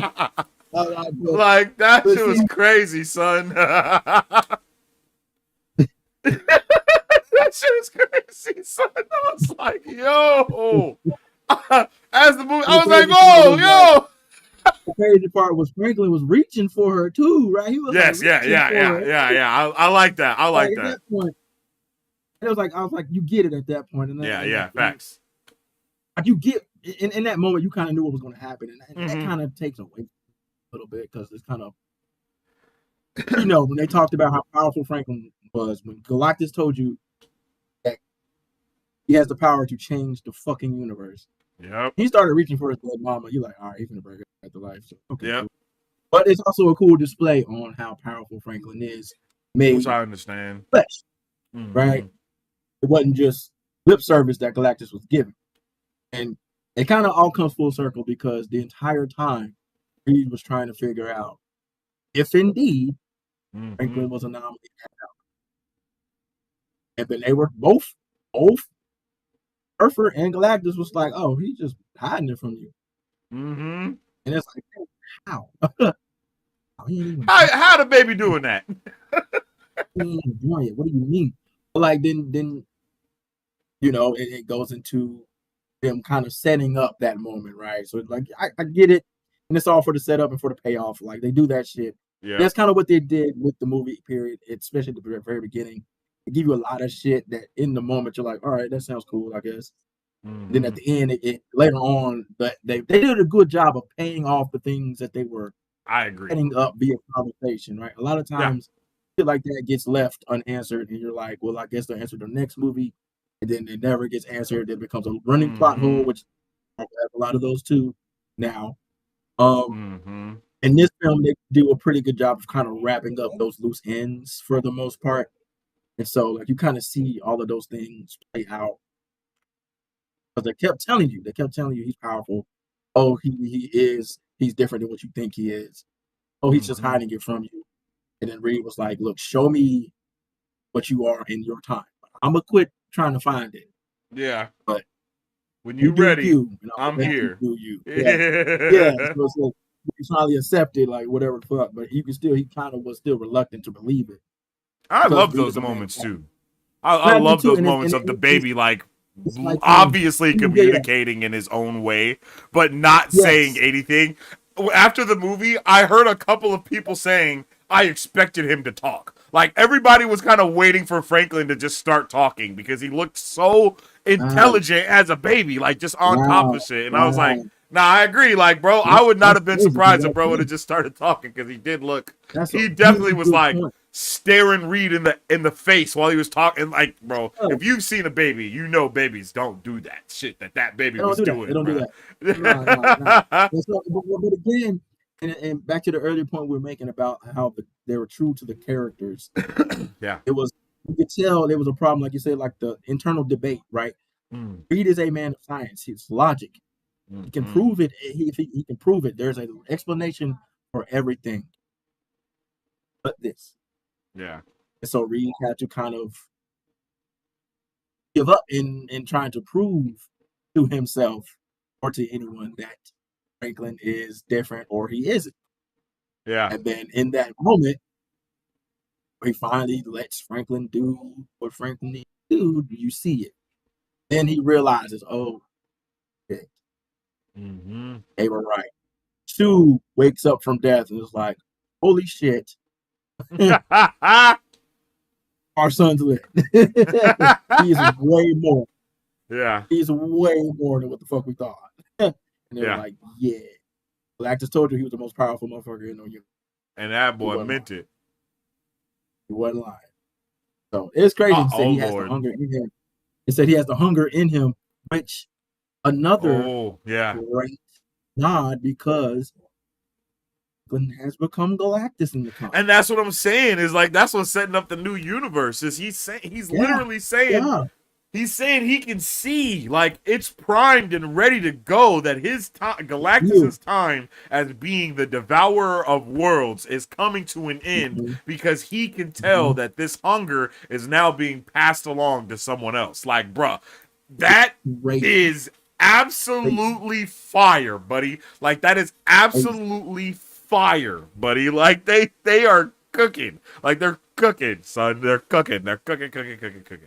So like in the way we talked about how Superman did the world building through conversation and setting up. O2 did Fantastic Four. Yeah. Like, these films are so similar. Yeah, it's kind of insane. So it's alike. Literally heads and tails. So that's why I can understand Right? people who loved Superman don't like this, or people who loved this don't like that. Because it is literally two sides of the same coin. Like, same coin. Soy, bro. Like, so, it's there's crazy. Some things that I felt Superman did way better here. Yes! That I felt like Fantastic Four did better here. Yeah! But it's like, it's the same thing. They literally did the same thing. These guys did it better than these guys. Yeah. And it's crazy. It's crazy. We literally have that dynamic between two totally different fucking films, two totally different types of films, two totally different types of characters. Truthfully, bro. They're more alike than ever. Yes. There's no way on planet Earth you put up a Superman against a Fantastic Four and say it's going to be exactly the same, guys. There's no fucking way. But no way. We got that, right? We got that, and that's crazy thing. I agree. I didn't even look at it from that perspective, like you're saying, but you're so right, bro. It's insane how, because like obviously we've talked about the similarities between them, but when you go down to it, it's like every single thing like that was going on in these movies was so similar. Like we maybe get a difference when it comes to like the villains and how that shit works, like the dynamic between the hero and the villain. But at the end of the day, it's like there's no differences between these things. Like, and even when you look at our characters, you can just kind of switch things around in little ways and you see it. I mean, even Reed and Sue and Clark and Lois, like when you even look at them as their relationships and the dynamic of how they work with each other, it's so similar, bro. It's crazy. It's so crazy. It's crazy, man. And I love it. I'm here for it, though. I'm here for it, yo. And another thing that was one of the things that was a little bit of an issue for me in this movie was the CGI. I will say that the baby, there was times when that baby was looking horrendous. Right when the baby was born, man, you saw the hand. Yeah. I'm like, all right, come on, guys. What are we doing, G? Come on, guys. That's a terrible hand. Come on, guys. Yeah. And then the thing, there was like, I think the thing probably did take the most heat with the CGI in scenes. Like, you know, just sometimes he either looked fantastic or he did not look good. You know what I mean? It was like there really wasn't no middle ground. Like when they were like in, I can't remember where they are, but they're like inside of a building and they're like all just talking, and then you just see Ben. It like just gives you Ben in a so like he's back, and he's just like there's just multiple times where he just does not look good, and like that was that. Of course, that baby, bro, the baby was looking crazy, and then to give the baby so much as well, I think that took a hit. You know what I mean? Because now you're forced to put these rock textures with this baby texture, and you're doing all these other things. It clashed. To say the least. Yeah, that's a good word for it. That's a good word for it. It's a little clashing. Yeah. And I think the movie, though, overall is breathtakingly beautiful, right? It's just that there are just those moments that are like, damn, Reed, fucking amazing. His stretching was amazing. I wish we got to see more of it.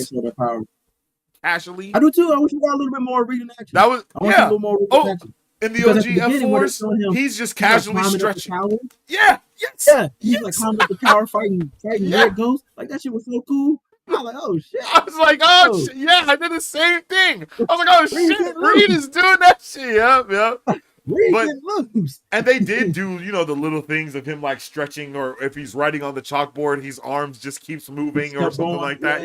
I like those little things like that. But I feel like in the original movies, like his stretching he just stretched all the time, and it was mad cartoony. Like, you know what I mean? Like he would get flat on a surface at times in the original one, and then like puff back out or something. Wrap his full body around something and then try to hold it. Like he was mad cartoony in that way with his stretching powers. But I appreciated this being a little bit more realistic. So when I do, I agree. So when Reed was fighting Galactus, Mm-hmm. and Galactus decided that we were just gonna Oh, we just make it like yeah. it was Play-Doh. Yeah. Did you not have flashbacks of Of John WandaVision? Krasinski. I was like, oh shit, this is the only way this nigga can die. I got PTSD, bro. It's a wrap for Hey, I Reed. guess there's 3 fake out deaths in that aspect, if you put it that way, because they definitely have my boy's clothes ripping. Like, I was like, oh. I was like, that material ain't supposed to stretch like that, I guess. I got nervous, bro. I got nervous for a second. I know we've been on a wave that Reed ain't gonna make it out. Yes. Of the universe, but I didn't. I was like, wait, not like this. Not like this. No. I was like, we already saw one spaghetti, not two. You know what I mean? Like, I don't need 2 fruit roll-ups, bro. Like, let's chill out, man. Let's chill out. Yo, let's chill out, bro. Straight flashbacks. Yo, what's up with the Marisu? Welcome in. Hey, we are full spoilers on Fantastic Four, Marisu. Yeah. So if you ain't seen the movie, you gotta skedaddle. I would recommend it. I would recommend skedaddle.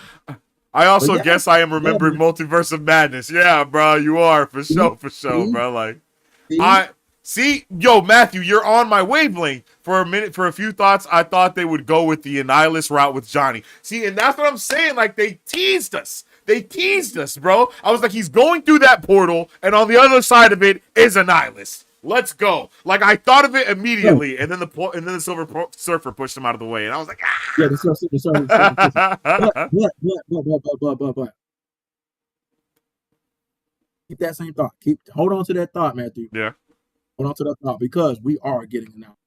We're not going to have Fantastic Four and not give us the Annihilus wave, which then also brings in the other characters that we've seen thus far, which includes Star Fox and the Troll. Yep. And then the new Guardians of the Galaxy team, Nova, all that. We talked about this on the previous stream, I do believe. So, but yeah, all of that's coming. All of that's coming, man. So just stay tuned. So you can't do that, fam, right now. Yeah. You know what I'm saying? Because all the characters that they get involved in, the room, it allows them to have with bringing in new characters as well into a crossover story like that. Yeah, that's a prime opportunity. Prime real estate, especially when we get on the other side of Secret Wars, that they've really set up well here in this film.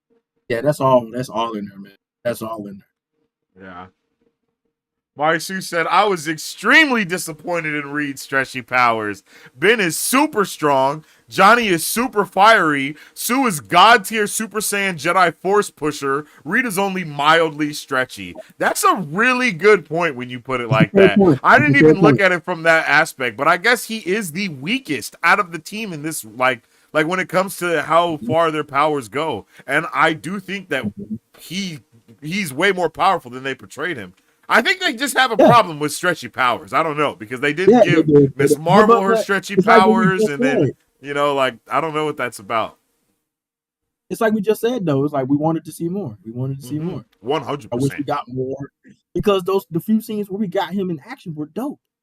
I think he could have. I think he should have stretched himself and made Galactus fall or something. You know what I mean? That would have been that's some shit. That's some shit that we'll see him do. You know what I mean?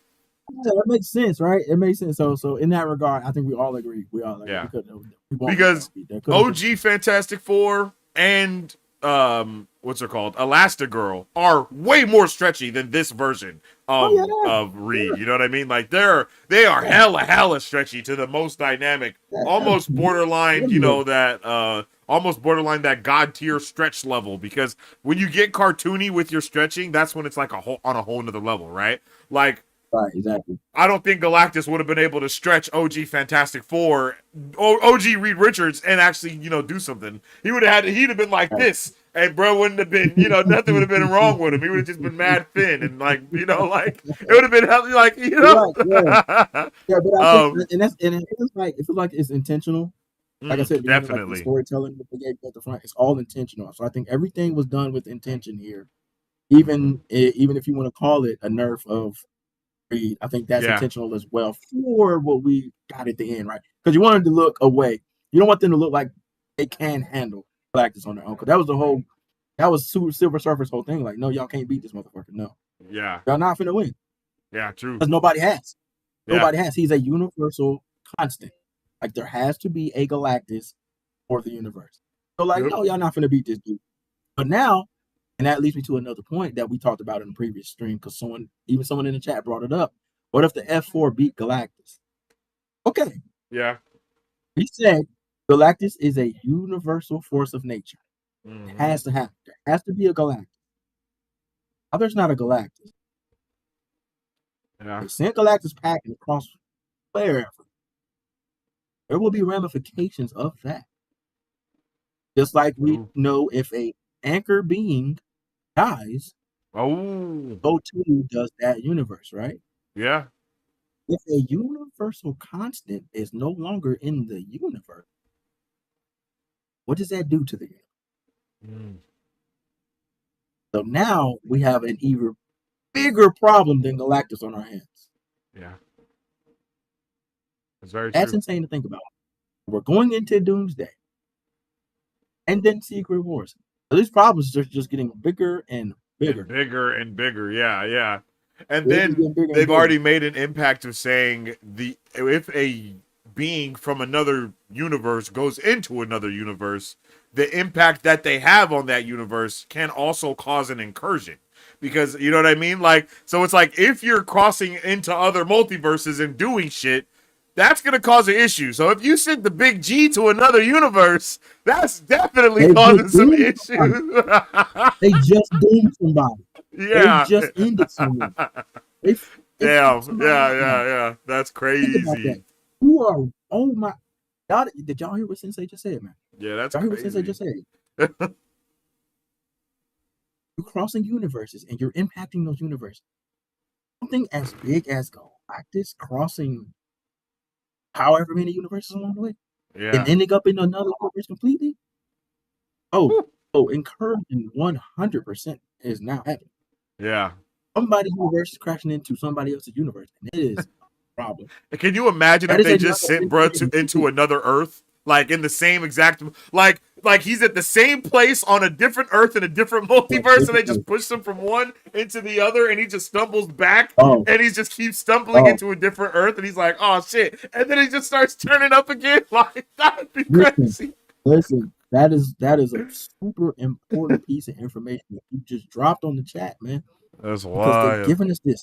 This is not something that we're pulling from our knowledge of the comics. Like that's true. But also, no, this was given to us on screen. Yeah. This is information given to us on screen about this. So, remember now, we've already had several incursions. We're in the middle of incursion. You can use that same logic that you used about Galactus with Monica Rambeau. He crossed borders. Yep. Who crossed borders? Now she's interacting with a whole new universe. Same with Wolverine. Yep, same with Wolverine. But they said that his whole thing that he did caused it to rewrite his cosmic DNA to keep it okay to him to be in that multiverse or whatever. But it's like, bruh, if that you know.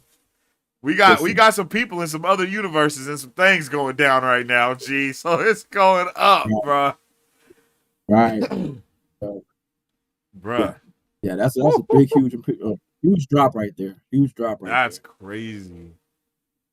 And then how did... Okay. We've talked about almost everything. I think it's safe to talk about the big thing, right? Like, we could talk about the big thing. And that is the post-credit scene, right? Or our mid-credit scene, I should say. Okay? Brother! And they set this up. By even having when Sue was speaking to the United Nations. Did you expect it to be him? Didn't we talk about this last week that Doom probably wasn't from this universe? We were like, most likely he's not from this universe, bruh. But he is. He is. But he is. So for one of the few times we were wrong. I I felt like I was the only person who knew what the fuck Latveria was in the theater. When like it said Latveria, I was like, oh shit! I was like, oh my god! I screamed it in the theater. Oh shit! Yes, yes, bro, me too. And nobody knew. Like nobody, like literally, I was like, does no one know what Latveria is, bro? No reaction. No reaction. Latveria equals doom, bro. Literally, I was shaking my wife on this side, and I was shaking my boy on this side. I was like, oh shit. It's doom. And he's not there. Like, what? He's not there. Like, oh yeah. Like, well, of course he's not there. Of course he's not there. But like, bro, I was like, I don't think y'all get it. No, this is a big deal. This is a big deal. This is such a big deal. Oh, yeah. Bro, that means that we are going to get him and Reed, like, beefing, bro. Like, we're going to get that on a whole new level. I think, actually, Matthew just said a really good point of what I think I was about to talk about. Let's read this comment. Imagine how frustrating it is for Doom to be a megalomaniac conqueror in a world already basically unified by Reed Richards and the Fantastic Four. It must be infuriating for him. Oh my goodness, this is just so true. And not only that, but imagine if he does love Sue. He probably does still love Sue and all of that stuff, and she's pregnant, and they do, you know what I mean? Like, that is so much, bro. And we see him right in front of Franklin. Bruh, with the mask off. With the mask off. And Franklin was touching his face. Maybe he fixes his face. Who knows, right? Did he fix his face, or did he make him look like Iron Man? Just saying. That's a good point. You don't know, right? You don't know. So, and that creates another dynamic. Because now, but let's say Doom is infuriated by this shit, right? Well, if this world's already taken care of, what else is there to do? If we know the multiverse exists now, and the Fantastic Four has saved this world, if Reed's not the only one that would know about this. He's not the only one that would know about another universe. True. Doom has to read and intelligence too. Okay? We know Doom's the big bad. So now we figure out Doom's taking the trip. And it ain't gonna be on 828. So okay, so now I have so many more questions around. Okay, wait, one thing. Since we're on credit scenes, how did you feel about this movie not tying into the Thunderbolts post-credit scene in any way? I love it. I'm gonna tell you what. Okay. I'm really interested in this. When we saw Thunderbolts and we saw what happened at the end of Thunderbolts, the immediate thought was, well, shit, they just spoiled everything. What happened with Fantastic Four. But Marvel was like, no, crossover. We just hit you with the Allen Iverson. So, in that regard, I love that they didn't do that. Because it's like, well, shit, now we know that the Fantastic Four lose, the Earth is doomed, and they gotta go away. Yeah. No, we didn't know, because that's not what happened at all at the end of this film. That's not what happened at all at the end at all. So then, now it brings back the question, and it brings back the conversation: who is in that ship? Yes. Yes, bro. Who is in that ship? If we're assuming everything's happening linear-wise. Yep. So we're assuming that at the same time that it's happening here, it's happening there. Who is in that ship? Because we also got a 4 years later tag, if I'm not mistaken, before that, right? Tag. I think it was 4 years later, and then boom, we see that. We're well past the day of Galactus getting sent off. And in Thunderbolts, we get a 7 years later tag just to sync things up. So we don't know what that actually is. Because at the end of Thunderbolts, before we see it, it says 7 years later. And then in this, it says 4 years later. So whatever that syncs up to. Exactly. So again, we'd have to do some deep diving on that one. For real. Again, that question is still there. Because it's like, okay. If not 828, F4, which F4, or is it even F4? And that's been one of my things I've been saying for a while, right? Is like, maybe this isn't that F4. The ship is different.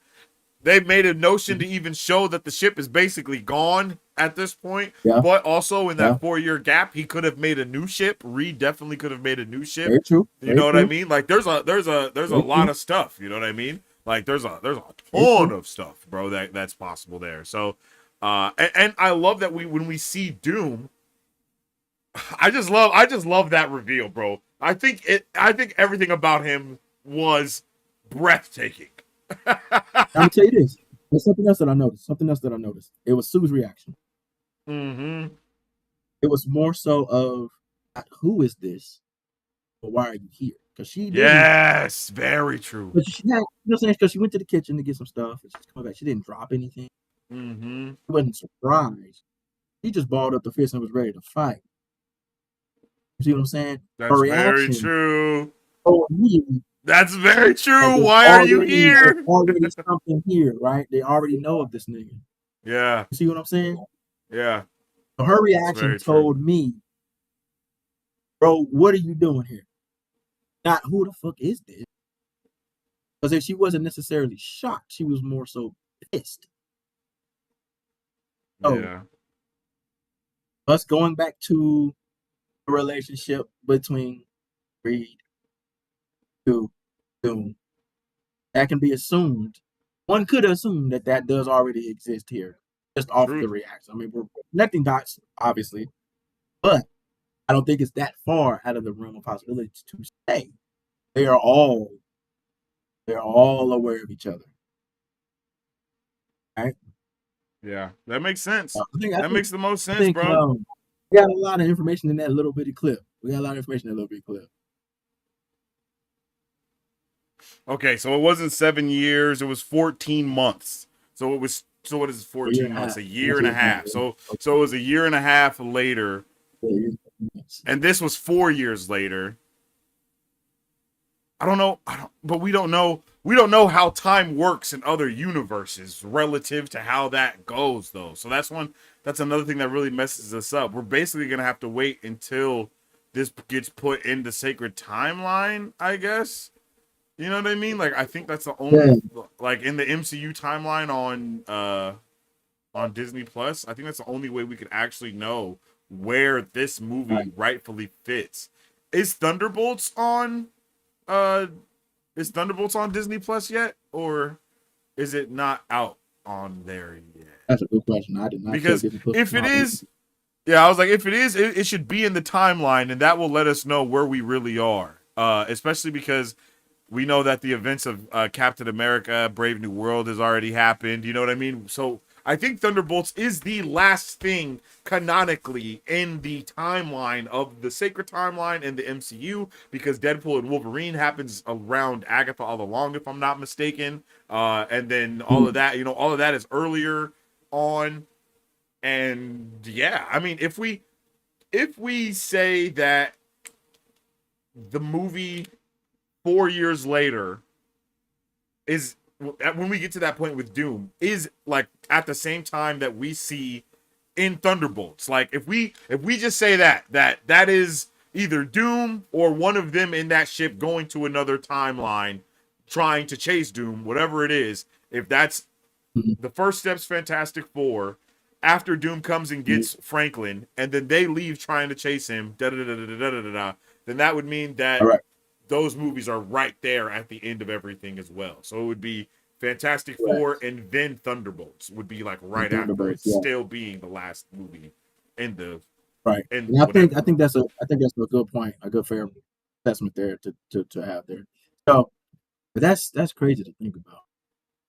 Because obviously, bro, that's insane. But think about it. We know what Doom's.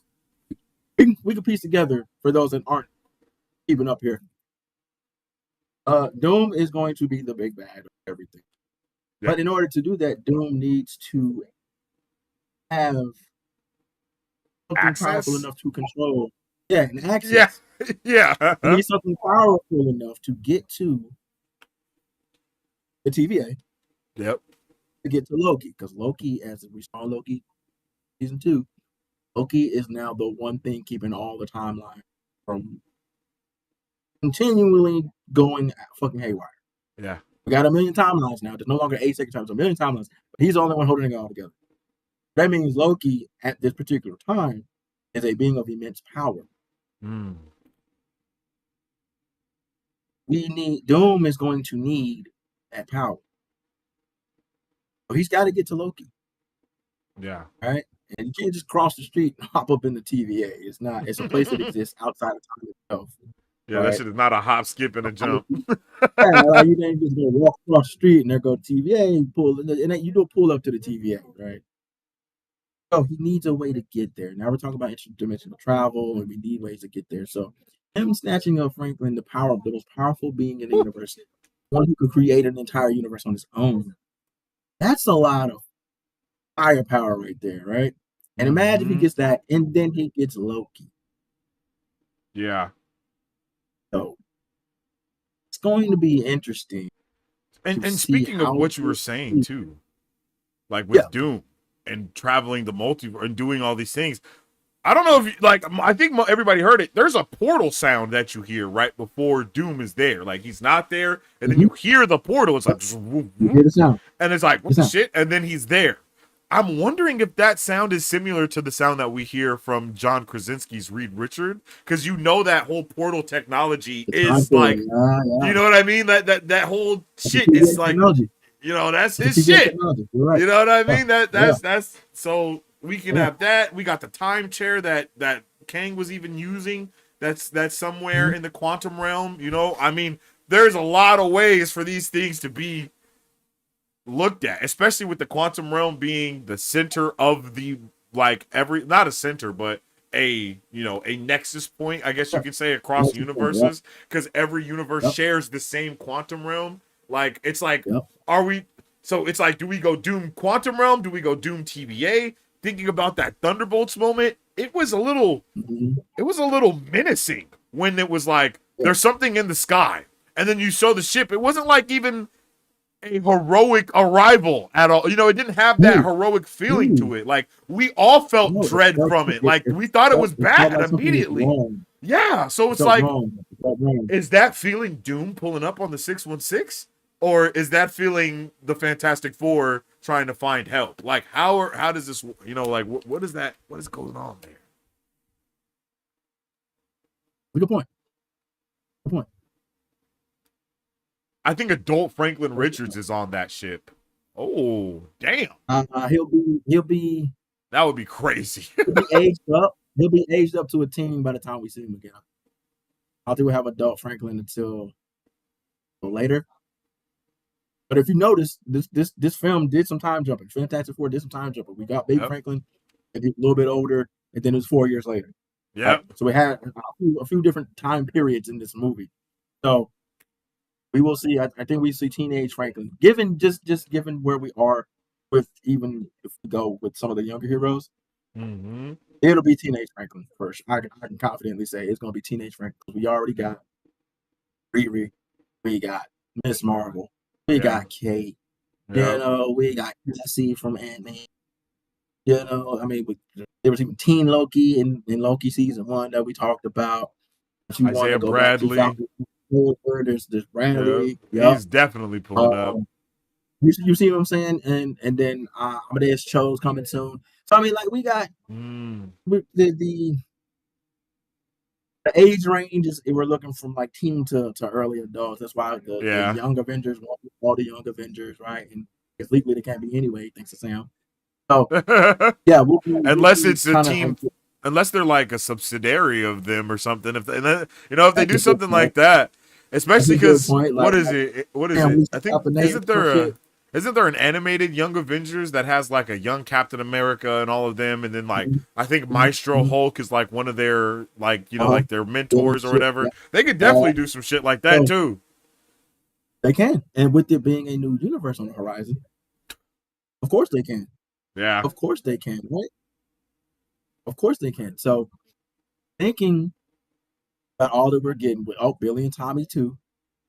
But I think it's safe to say the next version of Franklin we get will be teens, because I mean they've done a lot of time jumping, like we saw with WandaVision and the kids, and then into Agatha, how they were They were in a little bit different situation with their reincarnated souls and all that, but they were True, still true, true. reincarnated into teens. You know what I'm saying? Yeah. Yes. Very So true. Very I true. think it's I safe to didn't even think say about it like teenage that. I dream. guess they did time jump even the kids. Huh? That's funny. Yeah, they time jump the kids like a mother. So I think it's safe to say teenage Young Franklin. T'Challa.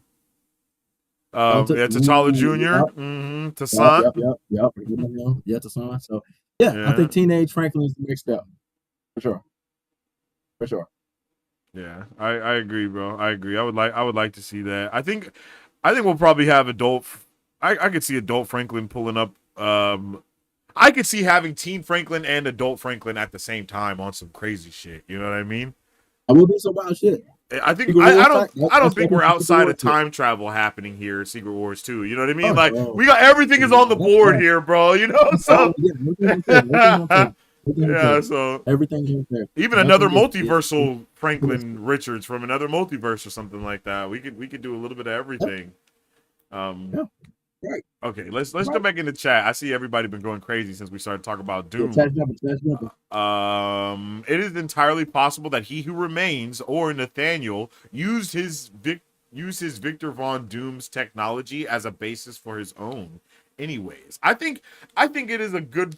I think it's a little likely that Reed Richards is possibly because oh my god, I just came up with a crazy theory, bro. That was insane. Want to hear it? I think Okay, I know where you're so going. I think I know where you're going. okay, so Reed loses his child obviously here like right here. I don't think Doom just pulled up just to talk to Franklin and then leave. I think he took Franklin. I think that's probably most likely what's happening here, right? He's taking Franklin with him and he's leaving. Maybe there's a fight, whatever.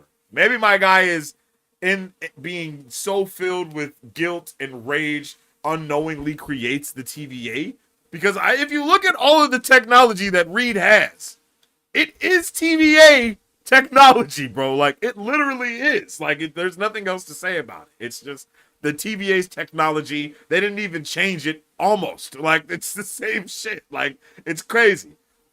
I could see some crazy thing like that going down. I don't know how they're gonna do the Nathaniel Richards thing because obviously Kang is black, so he can't possibly be. I don't think he's going to end up being a descendant of my boy Reed. But for that technology to be so similar, bro, I feel like that's how where we could go with it, bro. Is Reed may be behind this? I mean, we already saw that. Whoa, double whoa, Mm, Kang mm, in his holy shit in making his fake TVA stuff. He created the Keepers, who were 3 different people. It could be very possible that the TVA is still made by 3 different people and not just him. Kang, Doom, and Reed. I think that's a possibility, man. I think that's a possibility I, because I just feel like the TVA. I don't think Kang made the TVA by himself.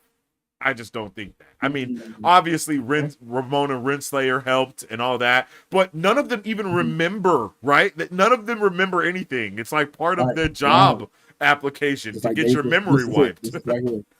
Yep, Yeah, like yep. They just you made can't one. be a Men in Black agent without, having your fingerprints and your Yeah, history erased, and you yeah, can't be a TVA yeah. agent Right. without having your fingerprints removed and your memory erased. You know what I'm saying? Uh, Right. so I think, and we have to do something with the TVA and Kang and all of that stuff. Let's just loop it all together, and it be a making of their own creation. Oh, it's dope. I like it. I like it. But yeah. So it's a lot of possibilities that they can play with. Again, using that conversation from He Who Remains Hmm. as a reference because we know, like, yes, he's a descendant, but also Kang has many faces. Yeah, This could just be the face that he's wearing. You know what I'm saying? very They true. did kind of show all of the Kangs have the same face, but I mean, they could easily just go back and retcon that shit at a given point. So there's there's ways they can really make that shit work. You know what I mean? So Mari Sue said, "I think Doom is just there to Franklin and pay to see Franklin and pay his respects, sort of like the wise men who came to to Bethlehem. A child has been born." Hey, I'm not gonna lie. I would not put that That's a outside of good the realm point of too. possibility for my nigga Doom. That's Because what I'm saying. Doom is a No, menace, bro. He's that's a a good point menace. too. Because even though they are enemies, there is a level of respect that Doom has for the intelligence of Reed. Oh, true. And Doom loves their kids. Yeah, he really Doom does. has a very good relationship with Franklin and Val. Franklin and Val. He has a very good relationship with their kids. Yeah. So maybe he's not there to kidnap. Maybe he is there to just visit. Yeah, that's true. Right? Maybe he is there to visit and play That's with friends. true. I'm just saying, like, we can't forget, yeah, they this is inspired by the comics, but they do keep things in line from time to time, and Doom has a very good relationship with the Richards children. Very good And relationship. they call him Uncle Doom. Very true. You know what I'm saying? Like he's uncle. Like they go to him. They go to him. There's a whole arc where Valeria went straight to Doom for help.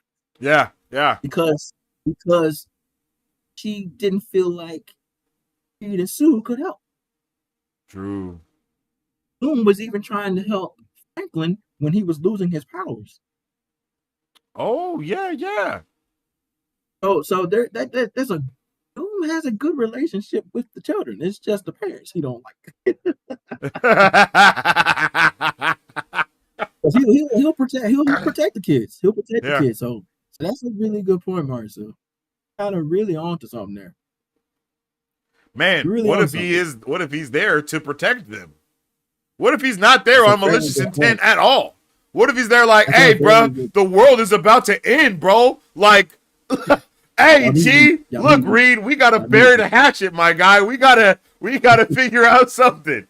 Because that is very Doom as well. You feel me? Like, Doom is so smart that he knows when he does need someone else's help to fix some shit. He's not gonna just be like, I'm gonna let the world end. Well, he might. Yeah, there it is. He might. Above all else, Doom cares about the world in which we live. There you go. Yeah. He may not care about anybody outside of Latveria save the British kids, but like he cares about the world in general, even though because what the hell is he gonna rule over? He's like one of those villains that understands like you can't destroy the world because there'll be nothing for me to be king of. The hell am I be king of? There's no I could 100% seeing Doom pulling up and being like, "You think you saved us, huh, Reed? You think with your you think you did a big brain play and saved us? No, surprise! Now you've caused an incursion, and I could 100% see it go any way because Doom is always on. You never know with Doom, bro. Like literally, he is either a menace to society or he is trying to save everyone while still being a menace to society. You know. No, that's a very good point though. It's like Doom pulled up. Oh, so you thought you saved us? You really just screwed us over, my guy. Did you not remember that they told you about Doom being about Galactus being a constant universe constant? You've doomed yes, bro. I gotta pick up the pieces. Now I gotta pick up the pieces, especially with that Robert Downey Jr. like vibe, like you know. Not it's already asshole. I'm better than you type thing. Yes, bro. It's gonna be there, but it's gonna be different, and I'm down for it. I mean, I think even with the reveal that we got, that was so menacing of Doom, bro. Like the way it looked like, bro was like 7 or 8 feet tall. I don't know why it just looked wild, bro. It looked so crazy, bro. It looked wild. Yeah, it's so crazy. It's so crazy because I think they want us to think he's there on a malicious intent, right? I think they want us to think that because that's Doom's reputation. Let's just call it what it is. Doom's not a nice guy. He's not a good guy. He's not a hero by any means. He's the hero of his story. He feels Doom speaking in third person. Doom is here to save you. You're welcome. Doom is here to save. Welcome. Here is Doom. That very overall, right? So like in Doom's story, he's the savior, but like in real life, no, he's not. But again, what we just explained, Doom love the kids. Yeah. Doom love the kids, and Doom, you know what I'm saying? Like Doom offers asylum for those, and I mean, there's always kind of backhand grand scheme behind it. But even when Doom does what is seen as noble, there is a backhand reason for it that's going to lead to him being on top of everything, right? But like even in this moment, I mean, it could just be Doom just saying what's up. Because Franklin wasn't scared at all. That at all. He wasn't scared one bit. He was literally reaching out to him. Like I don't reaching out to him and on the set. And see, I think that's the thing. That's the thing that you have to pay attention to, those little things outside of what we're saying. Because a lot of people are going to see, oh shit, it's Doom, and that I think shit's in trouble. But what if it's literally just Doom visiting? And Doom has a message for Sue. You know what I mean? Yeah. Like, what if Doom's there to say hi to Franklin and then tell Sue, you guys actually made things worse. And then he ain't there to fight. He ain't there to fight. He would have been in there fighting. And I don't think that. I think Sue would have also been on even more demon time if he was really there to fight. Because she didn't even she just balled up her fist like, what is going to happen next? You know what I mean? Why are you here? If you're feeling froggy, I'm ready to leap. You know what I mean? If you want to step, then step. But what you doing here, my guy? What's up, Victor? What you want, what you want, bro? What? We did not invite you here. Yeah, like why? You know what I mean? There was no shock in that scene from anybody. No shock from Sue. No shock from Franklin. But Franklin wasn't in any danger at all. Franklin was actually enjoying it. So, that I mean, a scene looks away, but if you break it down as we are doing, then it's actually it's a whole different thing. It's a whole different thing. Completely different dynamic, almost. Yeah. Like the scene's completely flipped now, right? It's completely flipped now when you start breaking it down and looking at the details of it. Especially if you think about his having his mask off. That means he teleported in, took off his mask, and leaned down to talk to him. You know what I mean? Like that is a huge thing right there, bro. Like that huge. Changes the entire dynamic of that scene. Yeah, bro. That has literally changed the entire dynamic of that scene. And it shows that that's what he's going to be doing to everybody. Like, look at me. Because that's how he's going to get Spider-Man. Yeah, for sure, bro. He looks like Tony Stark. Yeah. How is he going to look like Tony? That's gone. Yeah. Oh, that's going to be amazing. Can you imagine? Whoa. Can you imagine the Fantastic Four coming to the 616 universe and seeing that the main guy that is praised is the guy that looks like their Dr. Doom that they know is on full demon time? They're not going to trust anyone. They're not going to trust any of them, bro. They're going to be like, oh, no, bro. Like, this is... Yo. Imagine. But wow. That's crazy. I never thought of that. But it's because we never thought that he was from their universe, though. That literally opens up a completely different world. That changes everything. Changes everything. So it's from their universe. Holy so it's safe to assume, especially after what we just watched, they know him. Obviously, the United Nations. Yep. They recognize Latveria. So he is a known person here. So okay. He's already of status. There is no rival. He already rules Latveria. Yeah, there is no exactly. Already there. So all of this is happening while he's in Latveria, being who he is. So there's no way this is gonna go unnoticed. There's no way this goes unnoticed, bro. He's definitely gonna pull up, and I think what you said is exactly right. He's pulling up to tell them, yeah. So you think y'all did y'all big one, huh? That's yeah. Cool. Well, actually, you fucked up. Okay?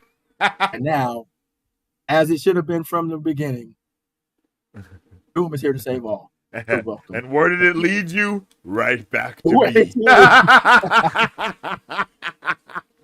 Yo. Literally, bro. Like, that's actually... We really got to sit on that. We really got to sit and think about what this means now, because this entire time... We have never looked from Doom's point of view as being in this universe. And now that we do, it's completely different, bro. Everything is different. His outlook on life is different because this world is not Like, this whole world is, bro, like, his whole outlook on everything is just changed. Damn. Right. Right. And he already It's runs everything is good now. Latveria. Like, whoa. Yeah, he's already up power. He's already in power. This Already nigga in was in power. the movie for 2 minutes, for less than 2 minutes, and we already know so much about him actually from this That's what I'm universe. Like, saying. when you really think about it, it's like, oh my god, That's this a literally lot of sets up everything information. about Doom. A lot of information. That even now and now it makes me think even more. Even though they're kind of discussing him a little bit more after Secret Wars, it makes me think even more now that him and Ori may not come out of Secret Wars. Because everybody universe don't make it. Yeah, true. You know, Damn it all true. it all collides. It all comes into one. It's a brand new universe with everybody on it. There's people from other universes. That's how we got Miles Morales in the main canon universe. Because universes colliding, man. That's what happens, right? So it's going to be interesting to see the flip side of Secret Wars, knowing what we know now, because this is way more information, and all we got was a 20-second scene. You know what I mean? Bruh. Like, you know what I mean? We didn't Bro. get anything but a portal sound and unmasked Doom Kneeling. Like, kneeling in bruh, front of everything and about fighting that is in just blood. so much character, actually. Like, there's so much character It's building crazy. in all of that. Right, right. So Yeah. that is crazy to think, dude. It's crazy to think, brother. That's crazy. He is Doom is from 828, y'all. 828 Doom. Bro, That's nuts. 828 Doom is nuts. Like, That's what? nuts. Like, his whole But think about outlook it. But, on but we life can is still different. we can still tie that into your theory with Kang locking people away. 828 could have been just locked away separate from everybody. That's why the only heroes on this earth Is the yeah. F4, Yeah. right? Because there aren't, even in like the main canon, even in Sacred Timeline, there's multiple. We got the Avengers as our main people, but now we're seeing so many other people, right? Yeah. Here, it is just F4. They protect the whole fucking world. Yeah. The whole world. Are you this planet's state defenders? Yes, we are. Yep. That's us. We speak for the whole fucking world, dog. What's up? What you got to say? You on our turf, big dog. You know what I mean? So Yeah. with Kang basically discarding other Earths, and that's how we can say we don't know why the F4 doesn't exist on 616. It's because Kang said no. Put y'all motherfuckers over here. Mutants. Y'all motherfuckers over here. Yeah. Huh? Y'all motherfuckers over here. Oh, Spider-Man, what? All the other no, okay. So And it's also interesting on that note that the Multiverse of Madness universe that has a Fantastic Four on it is 838. 838, right? Isn't that And crazy? it has a Fantastic Four, And it has the it has X-Men. everybody. You know what I It has mean? It everybody. has everybody. Except the It has Avengers, presumably. everybody. Presumably except the Right. Avengers. Because yeah. I Except don't the think we Avengers. said anything. But they got the Illuminati, right? Yeah. They got the Illuminati. So that tells you F4, X-Men, fucking Asgard, all of them, all of that shit's there, right? All that shit's Yeah. there. You got fucking Peggy as Cap. Yep. So you got those elements there. So everybody's there. So why is So F4 the many only events people on this happen earth? similarly in that universe, you know? Like, Yeah. yeah. So you got all of that happen on 838. Mm, But 828, none of that happened. damn. You got Fantastic Four, and that's it. Mm. Because then again, it speaks to even the line of Strange spit out when he was talking to Reed. Yeah. He was like, "Didn't y'all chart in the '60s?" Yeah, true. Like that. Like, who the fuck are you, bro? They ain't talking about y'all did chart in the '60s, bro. Like, what we talking about? You know what I mean? Yeah. So that's kind of crazy. It's kind of crazy. Yeah. That is pretty intense, bro. That's pretty intense. And I'm very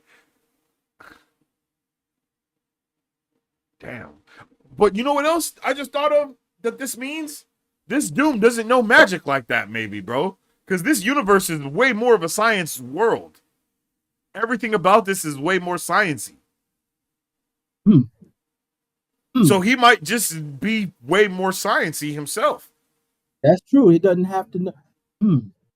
And that might even be a part of whatever his arc is finding out more about magic finding out sorcery. Yeah. Because or him going for the cosmic power instead of magic because of Franklin. That's a big difference, bro. That's a big difference of him branching off into cosmic power instead of branching off into magic power. That's huge. They can shake some things up. You're right. Yeah, bro. Like it literally changes his entire dynamic of a character, brother. Like, because if this universe is the way that it is, that means there's not a lot of magic, obviously, as we see. If this nigga is just teleporting around, that means he's heavy into science. Heavy into science, bro. So it's like, what?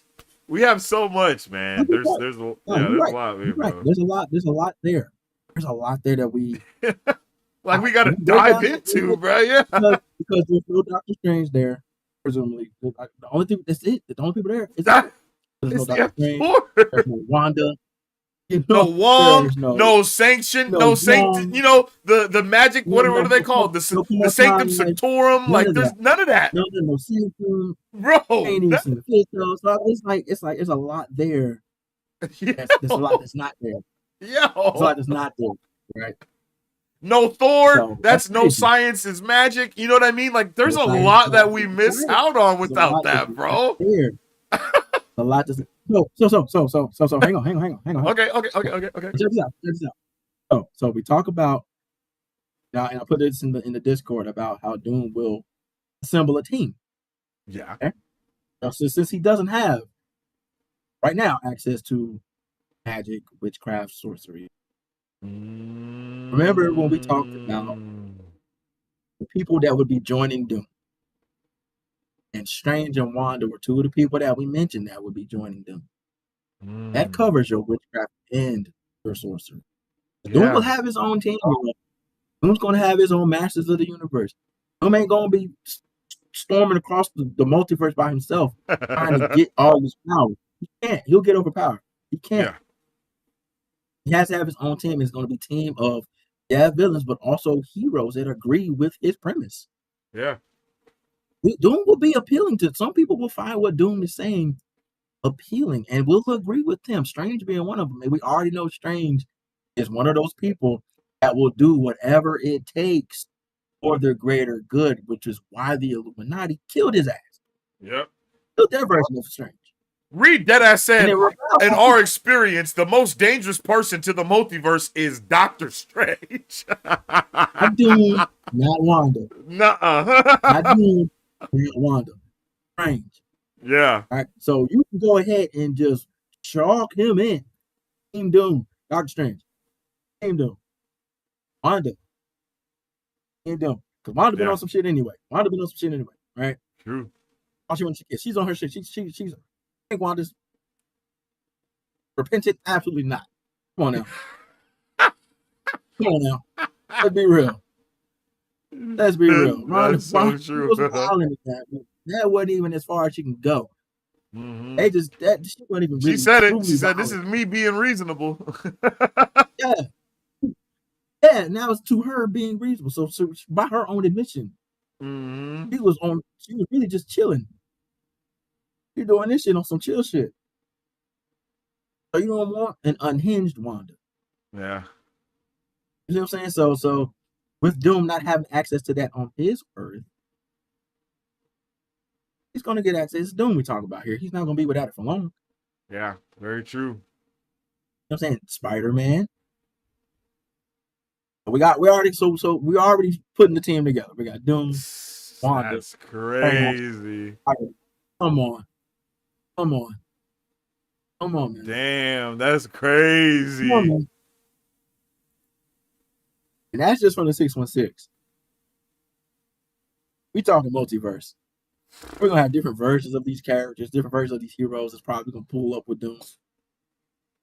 See how big this is gonna get, man. Yeah, this is gonna get crazy. Yeah, this is gonna get crazy. I mean, it's That's the fucking wild. multiversal civil war. You feel me? And that's one thing that I really noticed heavily about He Who Remains is bro was hella egotistic about it all, right? Like everything was Yes. about him. It was like, oh, my Mm-hmm. copies of myself caused this multiversal war. You know? Mm-hmm. And it's like, did they? You know what I mean? Like, there's just so much about Kang that felt like he was just pushing propaganda, bro. Like everything he said just felt like Propaganda is crazy. propaganda. Dead ass, bro. Propaganda is I was crazy. like, I am not subscribing to this TVA propaganda, my boy. It's just not happening. Because Propaganda. you're talking about all these shenanigans, and you'd already lied once. You'd already lied once in Ooh, saying that you was, ooh, like ooh. nah, it's these three people. No, it's actually just all me and all of the It's just me. bees ever. It's, You know? it's just me. That's some Wizard of Oz shit right there. They don't even worry about that shit. It is me. It's me. That's funny. Yeah. Yeah, I'm That's a good interested point. in what That's a good direction point. this Yeah. goes, though, bro. I'm interested in seeing. So we, like you said, this is a big setup. This movie Yeah. was. I don't think people realize it, and we're trying to get y'all to realize it. But this movie was a huge setup. This was basically, you know, how comics they have a new launch point, a new jump in point, a new storyline being told. You can start from the beginning. You don't have to read none of the shit in the past. That's True. what this film was. Self-contained on purpose, Yep. but also that it has nothing to do with anything we've seen the last 20 Yeah. absolutely no connection whatsoever past the year. It Yeah. has nothing to do with that. But right now, no, this literally is a new company for the MCU. Everything that's come post in here, everything that's come in it. None that matters with this particular Your shit thing. started breaking up really bad, bro. I don't know what happened. Yeah, you hear me? Yeah, hello? Yeah, Good you hear now? me? Okay, yeah, you're good Yeah, we now. go. There we go. Yeah. So like everything prior to this doesn't matter for this. Yeah. That's crazy. Yeah. That's true. We're Yeah, telling that's a new true. story we're going for it. So I mean, wow. bro, I really got to dive deeper into this because now I'm just realizing how much what this all really means, bro. Because it's like, damn, yeah, bro, Yeah, like this shit is it's gonna take completely some real different. research. Yeah, like we really got to dive Some real into. research, man. I like what Matthew said here. Sue is also the ambassador of the group, and as a world leader, I could see her interacting with him as the leader of Latveria. Yeah, that's There very you true. go. That's very true. There You you got to go. go to the proper channels. You know the rules, Victor. Oh yeah, like and he's always been trying to get to her too. Every time Yep, they talk, he's always yep. like, "Hey, yeah, come to my city. Yeah, what's happening? You know he don't appreciate you, girl." Oh, come to my city. Yeah, girl, I got Bro, you. and I You just out. I'll I fly you out. recently What's up? almost had that theory that Doom is gonna want to pull up on Talokan to get their son that they have. So Mm, that's also making me think mm, about the F4 ship pulling up and all these things. It's like I don't know, man. mm. I got so many questions that I got to try to figure out what's happening. You know what I mean? I'm like, damn, I got to go back and watch. I got to go back and watch everything again. That's how I feel. Yeah, I'm yeah, like yeah. I This is got new information. really requiring a deep dive for sure. Like, wow, it's a lot of information that we're pulling out of this that it requires follow up. Yeah, it definitely It does. requires follow up. Wow, wow. That That's wow, dude. That's why we're here. We help y'all break this shit down. That is funny. yeah, bro, it's crazy. Marsu's funny.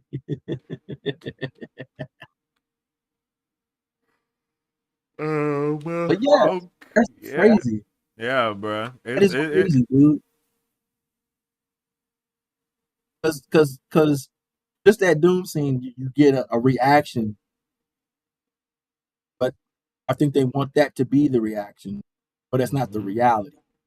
The Yeah, reaction versus reality are not the same here for this. Because when we go and look at everything and we see the interactions and reactions of everybody. It's like, okay, that's different. It's different. Just flip the scene on its head. Now, yeah, we're gonna have to do some homework, bro. Bro, we got to. We're gonna Cause have to do I'm some like, homework. damn. I'm like, damn, bro. Like, this is opening up a whole new world of everything, bro. Like, Yeah. See. what the hell did the Fantastic Four do about that giant ship in their sky? like, there's so many things. Like, Galactus' ship is just right there, bro. Like, it's in their orbit. You know what I mean? Like, that shit is just. There's no one driving it. There's no one driving it. Oh man, that's a crazy question. It's up there, and that motherfucker's huge. That was huge. It's like it's the size of a planet. Him, bro. Yeah, it held him. So yeah, that's another issue we got to solve. Like, is Doom about to pull up with that ship, bro? Like, can you imagine? Like, bro, no, I'm taking it. This is New Latveria. Yeah. Oh shit, bro. Bro, this is about to be crazy. Do y'all believe those leaked pics from a couple months ago? Sue was by his side with Franklin and Doctor Strange. Are you talking about the concept art that we got? Yeah, and it showed like all the the chair too. Yeah, hell yeah. Yeah, it showed the chair. So we saw the Hulks. Yeah, with that concept art, a lot of it is it's exactly what it is. It's concept art. Whether they use it or not remains to be seen. But we saw Mephisto concept art. Who did we see? Mephisto. So, True. I think to answer the question, probably more yes than no. Probably more yes than no. So, because that concept art is not just shit they made up. It's based on the story that's being told to them to draw up. Yep. Now, a lot of it, some of it doesn't get used. That's just part of the business, right? Things don't make it to screen. Sometimes we don't get those stories at all. But that concept art is created because there is something there for it. Yeah. So because of what we just detailed and what it can possibly lead to, I would say, yes, maybe not in that exact way, but I do think there's a really good chance we see Soon and Doom and Franklin and Strange. Well, no, we're talking Secret Wars now, man. It's everybody versus everybody. So yeah. You know what I mean? I just imagine seeing the Fantastic Four split up because of their beliefs that they have of what should happen. Now that would be possible. Really crazy. Because we already saw Sue and Reed going against it with like how they kind of felt about certain things here in a small aspect. But I mean, thinking about the whole universe, their whole universe at stake, would Reed still have that same feeling that he did when it was just the Earth, right? Like, would he maybe want to change some stuff up? And then are him and Doom's idea of how to save the universe different, right? Is it like, is Doom like, yo, we should do this, and then is Reed like, no, we should do this, and then that's split? You know what I mean? Like, check this out, because we know Reed thinks about the logical solutions, right? Reed is part of the Illuminati. Let's not forget that. That's true. And they definitely was destroying universes, nigga. The Illuminati are the same motherfuckers who sent the Hulk the fuck off. Oh, very true, very true. Think about that. Yeah, they're the same group. Reed, part of them, was like, yeah, it's probably a good idea if we just get him out of off world and don't tell him the truth. Let's just send him packing though, but don't tell him for real. We don't want you here, big dog. Tell him it's something that we need him to do out there, and hopefully we never see his ass again. And then we gotta blow up his ship. Make sure his ship blow up too, so he can't get no way back here. Like, bro, what? We can't get back here, right? So just to put that there, as like a precursor to answer this question. Yo, there's a very good chance that Reed is part of the group of people that's like, yo, we gotta blow shit up in order to keep our shit from blowing up, y'all. It's the most reasonable thing to do. Yeah, exactly. If your Earth is about to crash into my Earth, we gotta keep that Earth from hitting our Earth. We gotta blow that shit up, dog. Sorry. And then I can hear Doom and Soup billions being of like, people. okay, and then what do we do when the next world comes? And the next world, and the next world? Do we just keep destroying them? Yes. You know, I can see Yeah. that whole conversation playing out. And it's gonna definitely put a strain on the family aspect, right? Yeah. Because you got to think, it's 4 people, 4 votes. They're not all going to agree on that. They're not all going to agree on that. Very true. So you could potentially see a splitting of that family. Yeah. That's crazy to think about. Yeah, bro. That's But what I mean, it's literally us or them. Like, you got to protect your Earth now, yeah. right? There's not too many ways to keep our Earth from crashing into your Earth other than to blow that Earth up. So we are getting into some dangerous territory. It's going to be a lot of morals being tested, Bro. a lot of friendships, a lot of relationships, a lot Yeah. of emotion. I mean, we were talking about stakes, but the multiverse. Oh, think about it, man. All the incursions that are already in motion right now, Yeah. that they've not really given us, we were able to piece it all together. Oh, it's about to get crazy. It's about to get sticky. It's about to get real sticky. I agree, bro. I think it's about to get really, really insane about just the future of everything, bro. Like, Ooh. especially with Franklin in play now, like, whoa, like that literally, even that alone changes the dynamic of Secret Wars. You know what I mean? And Doomsday, like, it changes everything, bro. Just it changes everything, because whoever has Franklin on their side basically has the tipping of the balance on their side. Yeah. That's why we know how important the F4 is to this story. Yes. So this is crazy, man. This is crazy. And this is just a little setup that they gave us, a little toss up they gave us for the, you know what I mean? They kept this shit within their frame of their world, but it's, as we saw, it's way, way bigger. And Reed and Galactus have confirmed that for us. It's way, way bigger. Way bigger. So a great self-contained story that gave us something to think about. And we're going to get a lot of those answers coming next year. We're gonna get a shit ton of answers from Doomsday, bro. That shit's about to be crazy. And I keep forgetting that that's like an Avengers movie. You know what I mean? Like, it is, right? I just keep thinking that it's Doom's movie. You feel me? That's in my brain. Like, it's just Doom. That's just Doom's movie, and everybody else is just showing up in it. But everybody else is just living in it. But that's crazy. So we're going to see basically Doom's rise to multiverse power in a very short time. Yeah, bro. Very short time. And I think even I would go as far as to say we get something towards the end of Spider-Man that kind of gives Link and some kind of headway to it. I would go that far. I forget that Spider-Man is next now. Yeah, I keep forgetting that. Yeah, Spider-Man's in between from now and then. So I think I would go as far as to say we get something, maybe in the form of a post-credit, maybe at the end of the third act, we get something that links us to Doom. As we get into Doomsday, shit hits the fan. And it's up. So yeah. That's what I think about, man. Bro, we're at a huge fork in the road right now, basically, when it comes to what's about to happen. You know? Best way to put it. Yeah, bro. So that's a really good way to put it, dude. I don't know what's I am like, I don't know what's gonna happen next. And I'm surprised about that, because I kind of thought I knew what was going to happen next because of the post-credit scene in Fantastic Four, and then I was like, oh, okay. No, the post-credit scene, not in Fantastic Four, I mean Thunderbolts. But the post-credit scene in Thunderbolts was a complete finesse. We have no idea what that context is at all. I definitely thought that was going to give us some context here. We have none. So it's like, that just adds more questions of, okay, was Doom on demon time, or was he there on a humanitarian effort? You know, like, we do not know. Exactly. So yeah, it's more questions than answers.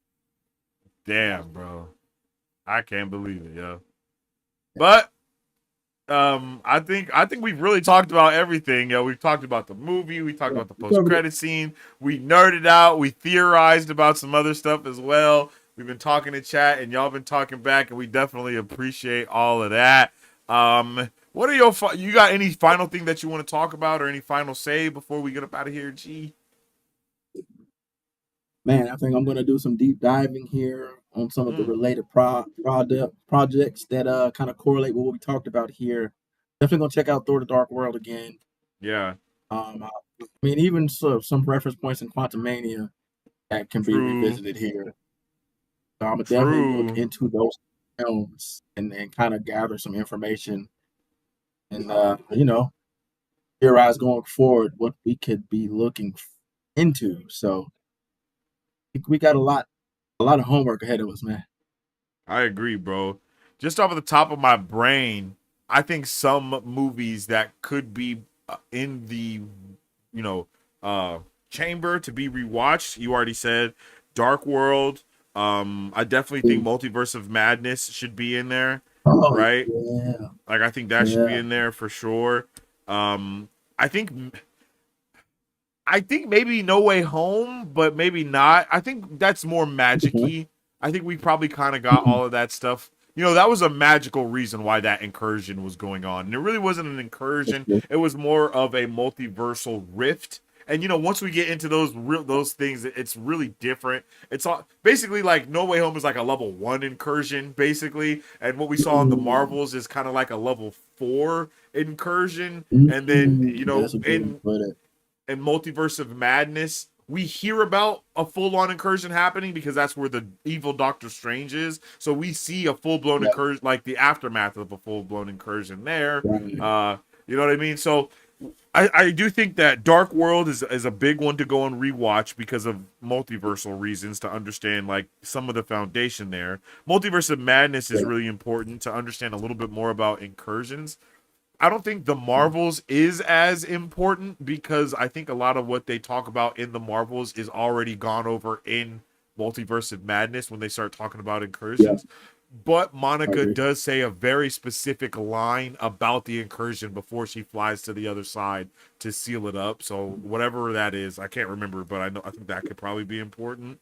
Good point You too. you That's a you good said point. Quantum Mania. I didn't have that one Mhm. down, but I definitely agree with that. That's probably going to be a huge contingency point. Probably that post credit scene might be really important as well, because even though they're going to dead that out, it's still probably going to be very important.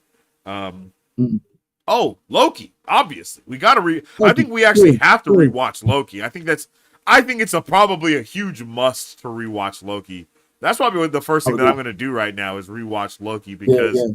I'm the back to things that Loki for go sure. on in that is a lot. Like there's a lot that goes in there. I think we even see like a level Yeah. 3 incursion in Loki because of when we start seeing Mm-hmm. like time unraveling and all those things going on.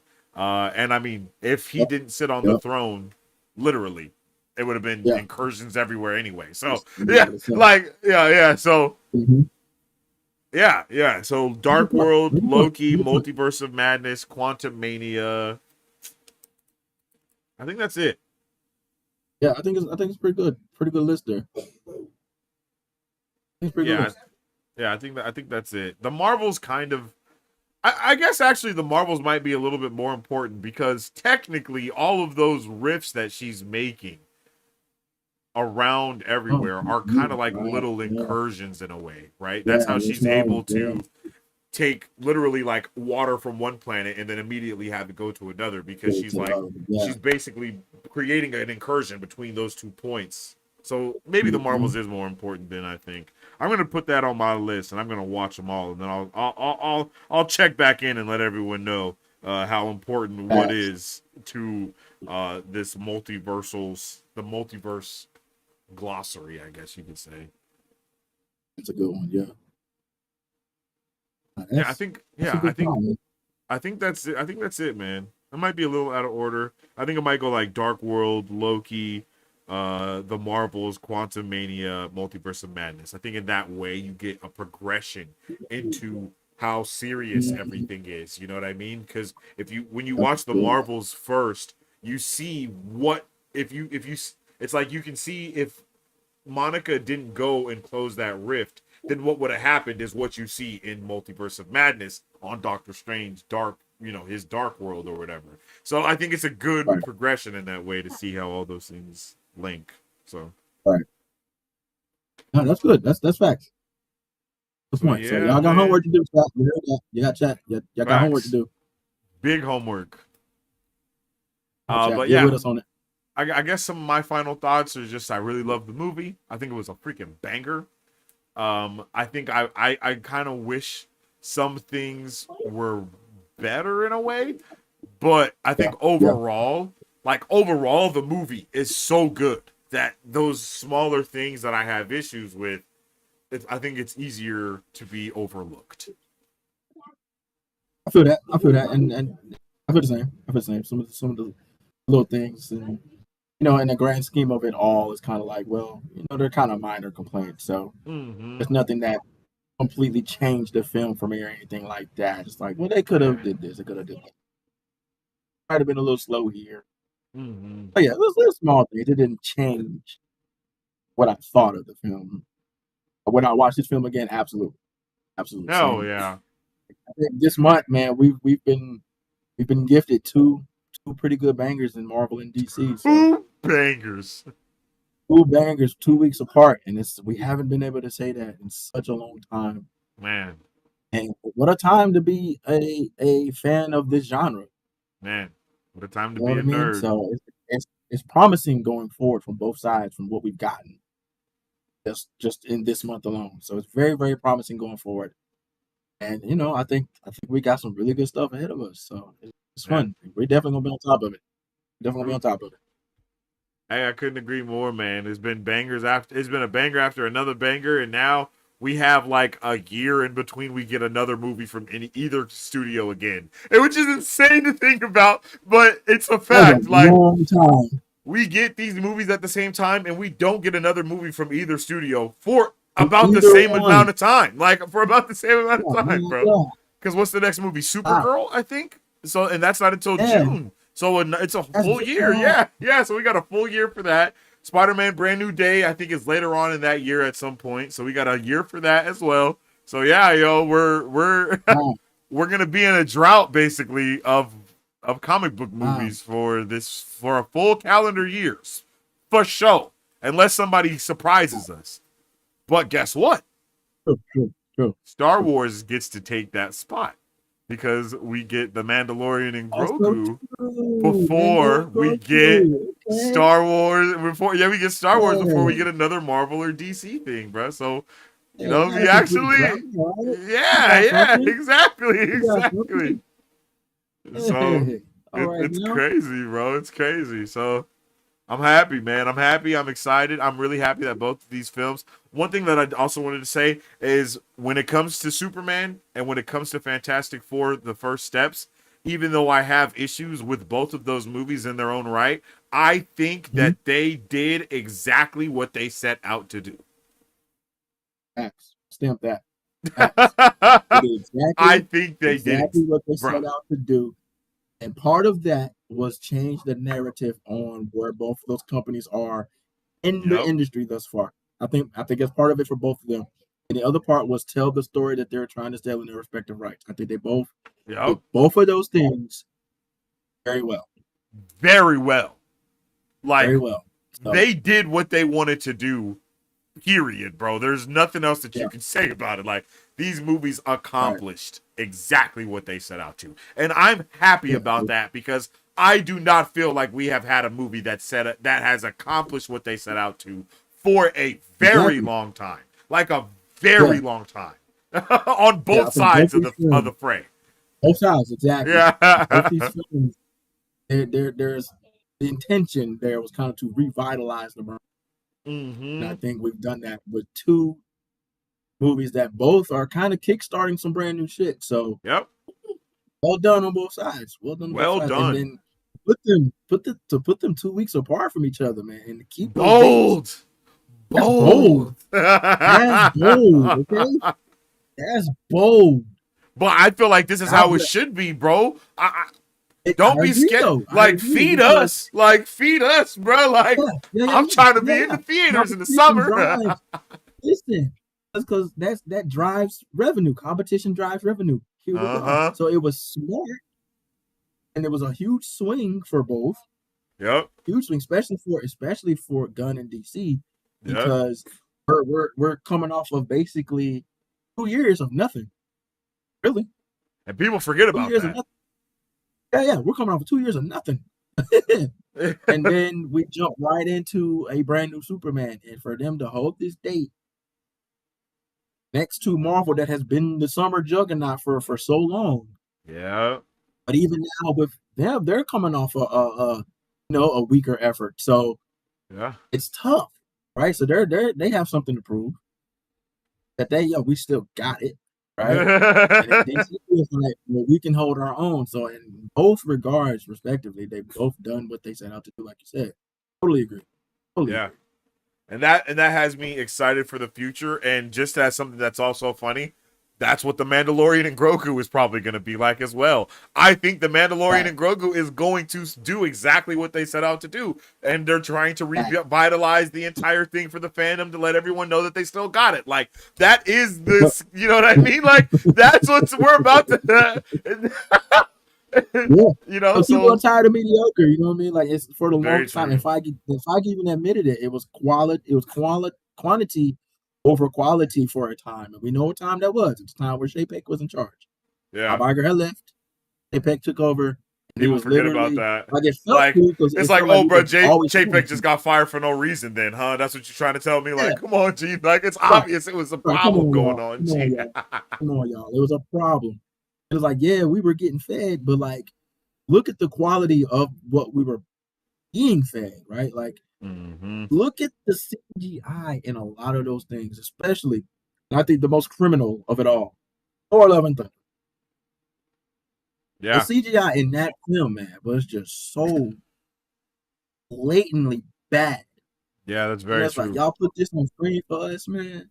Yeah. I'll put this on screen. Low bruh with the floating head. That was terrible. The floating. That was so bad. But then they tried to clean it up. They tried to clean it up when they put it on Disney Plus, and it was just as bad, if not worse. Yeah, facts. It was bad. I was like, y'all got to be kidding me with this, man. Like, how did this happen? But also, the VXF team was going through problems back then too. Yeah. So let's not forget they had to fire the head of the VFX department for favoritism and shit like that. There was a whole bunch of shenanigans going on over there. They weren't getting any days off and stuff like that. Long hours. So it was a lot of stuff going on under the Chapek regime that just really was bad, and it reflected in the films and in the projects that we got. So they had to right the ship. And some of this stuff, like I think like Ironheart was kind of the back end of all of that. That's why that got pushed back so much. It was like right in the middle of all the shifting. And then right when they got Chapek up out of there, and then they had to reshuffle the whole team and reshuffle the entire board. But all of that strikes started happening. Strikes, so many things happened in succession that it was just caught in the shuffle, and it was like, well, shit, we had to wait for it. So but I think this film here is kind of one of the first things of the rerun of Iger. We're post Chapek now, and it's going to be interesting to see going forward. And same thing with the DCWB, right? They had to switch up a lot of shit. They had a new regime change. Oh, yeah, that's very true. Yeah, that's very true. And what ended up with James Gunn getting the job, right? So we're on the other side of that now. This is the first project from this new regime.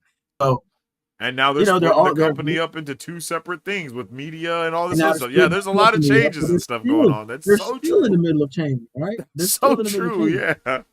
But like both companies are kind of at the same point right now. It's kind of at the same point, and it's like a restart. For lack of better words, for sure. Yeah, so it's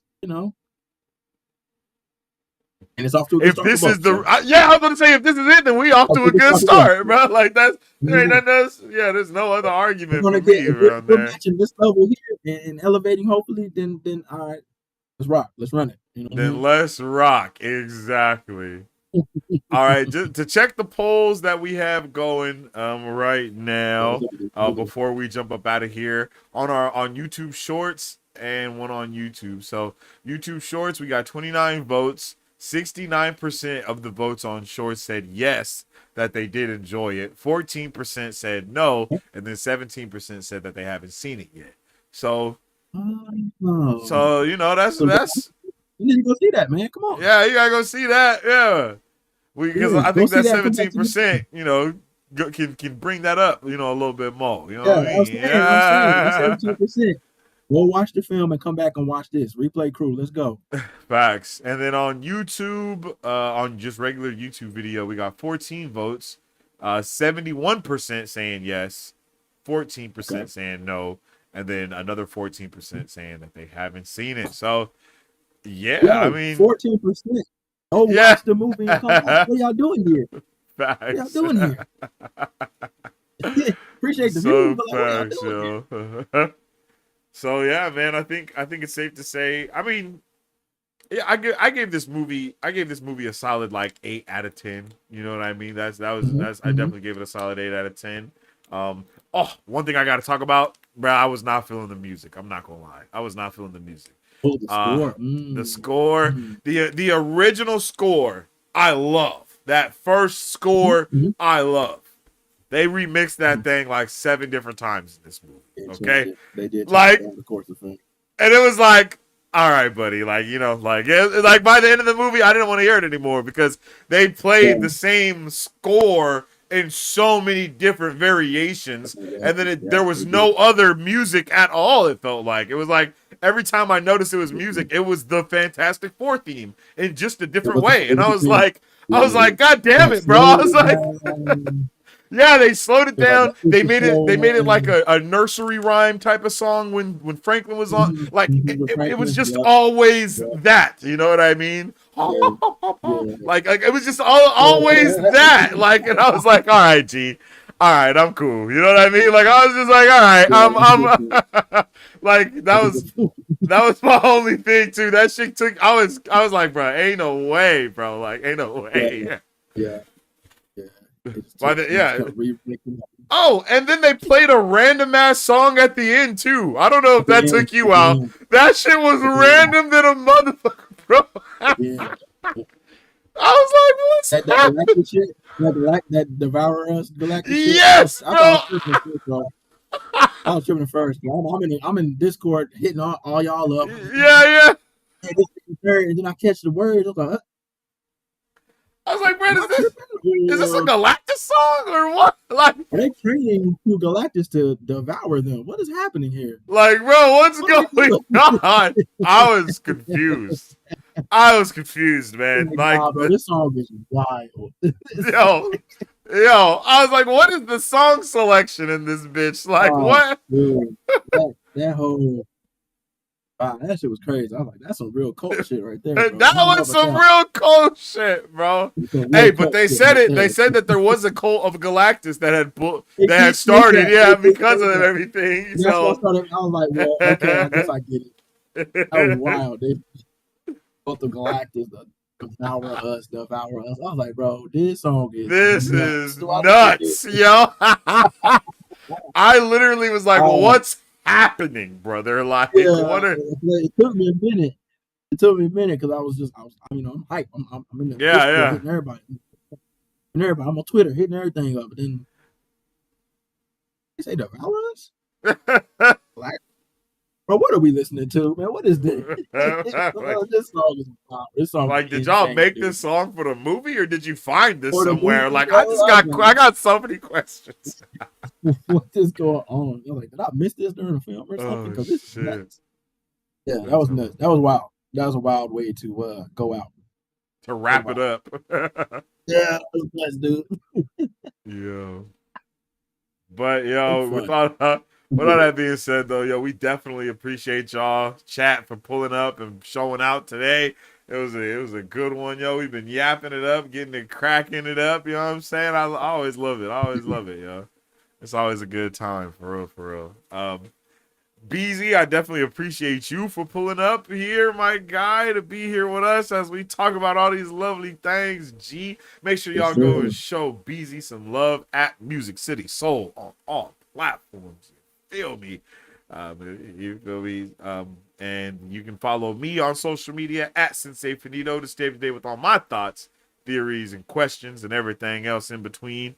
And we gonna see you guys next week on Sunday, okay? And we do this every Sunday, okay? Around 3 p.m. PST, you can find us going live here. It might be 3, might be 3:30, might be 3:15, 3:45, but around that time, we gonna be going live for sure, for sure. Talking about all the latest news, giving you the updates on what's going on, all things nerdy. You feel me? I don't know if we have any nerdy things going on over the next week. Listen, we got some SBC stuff. We got Peacemaker stuff. We got some casting news. Actually, holy shit! The Naked Gun drops on the 31st, and then I don't know if you guys know this, but Eyes of Wakanda got pushed up like by 2 or 3 weeks, so it actually releases this Friday. Yeah, it releases this Friday. Yeah. So we'll be live doing a watch party for that, and then next Sunday we'll be talking about it, yo. We definitely gonna be talking about it, bro. I forgot all about that. So yeah, that's dope. We definitely got something to talk about, and that's Friday at 9 p.m. I think. So we'll have the watch party on and cracking here. I'll make sure to set it earlier on so everybody can know that it's gonna be dropping this week, and that's gonna be a freaking banger, bro. That's gonna be a banger. I have high hopes for that show, and I'm so excited to see the rest of Wakanda and just the MCU from that other perspective. It's gonna be a banger. Facts, Matthew. Facts. Big facts. Big facts. Locking in, man. We're locking in. Yep, so got a good week. Yeah, it's about to be a W week, bro. So make sure you guys like the video if you like the video, because it helps out tremendously around these parts. You feel me? And you can follow Marvel Bros on all platforms at Marvel Bros to stay up to date with all the latest nerdy news, movie reviews, and everything else in between, okay? I hope everybody has a fantastic rest of their Sunday, and we going to be locked in and ready to rock for next week. You feel me? Make sure you guys join the Discord and all that other good stuff, because we always chatting, we always getting stuff cracking, and if you want to join the conversation, you can jump in there too. And yeah, yo, I appreciate y'all, and I hope everybody has a great rest of their day. As I always say, stay awesome, stay nerdy, and don't forget to stay marvelous. Excelsior. You guys like support Marvel Bros? All you gotta do is visit our website at www. And buy some merch. Represent the superfan. Or you can join our Patreon to get early access to content, patron-only scoops, giveaways, private Q&As, and those sacred watch parties. We appreciate you guys. We'll catch you on the next one. Excelsior. On today's pop culture news update.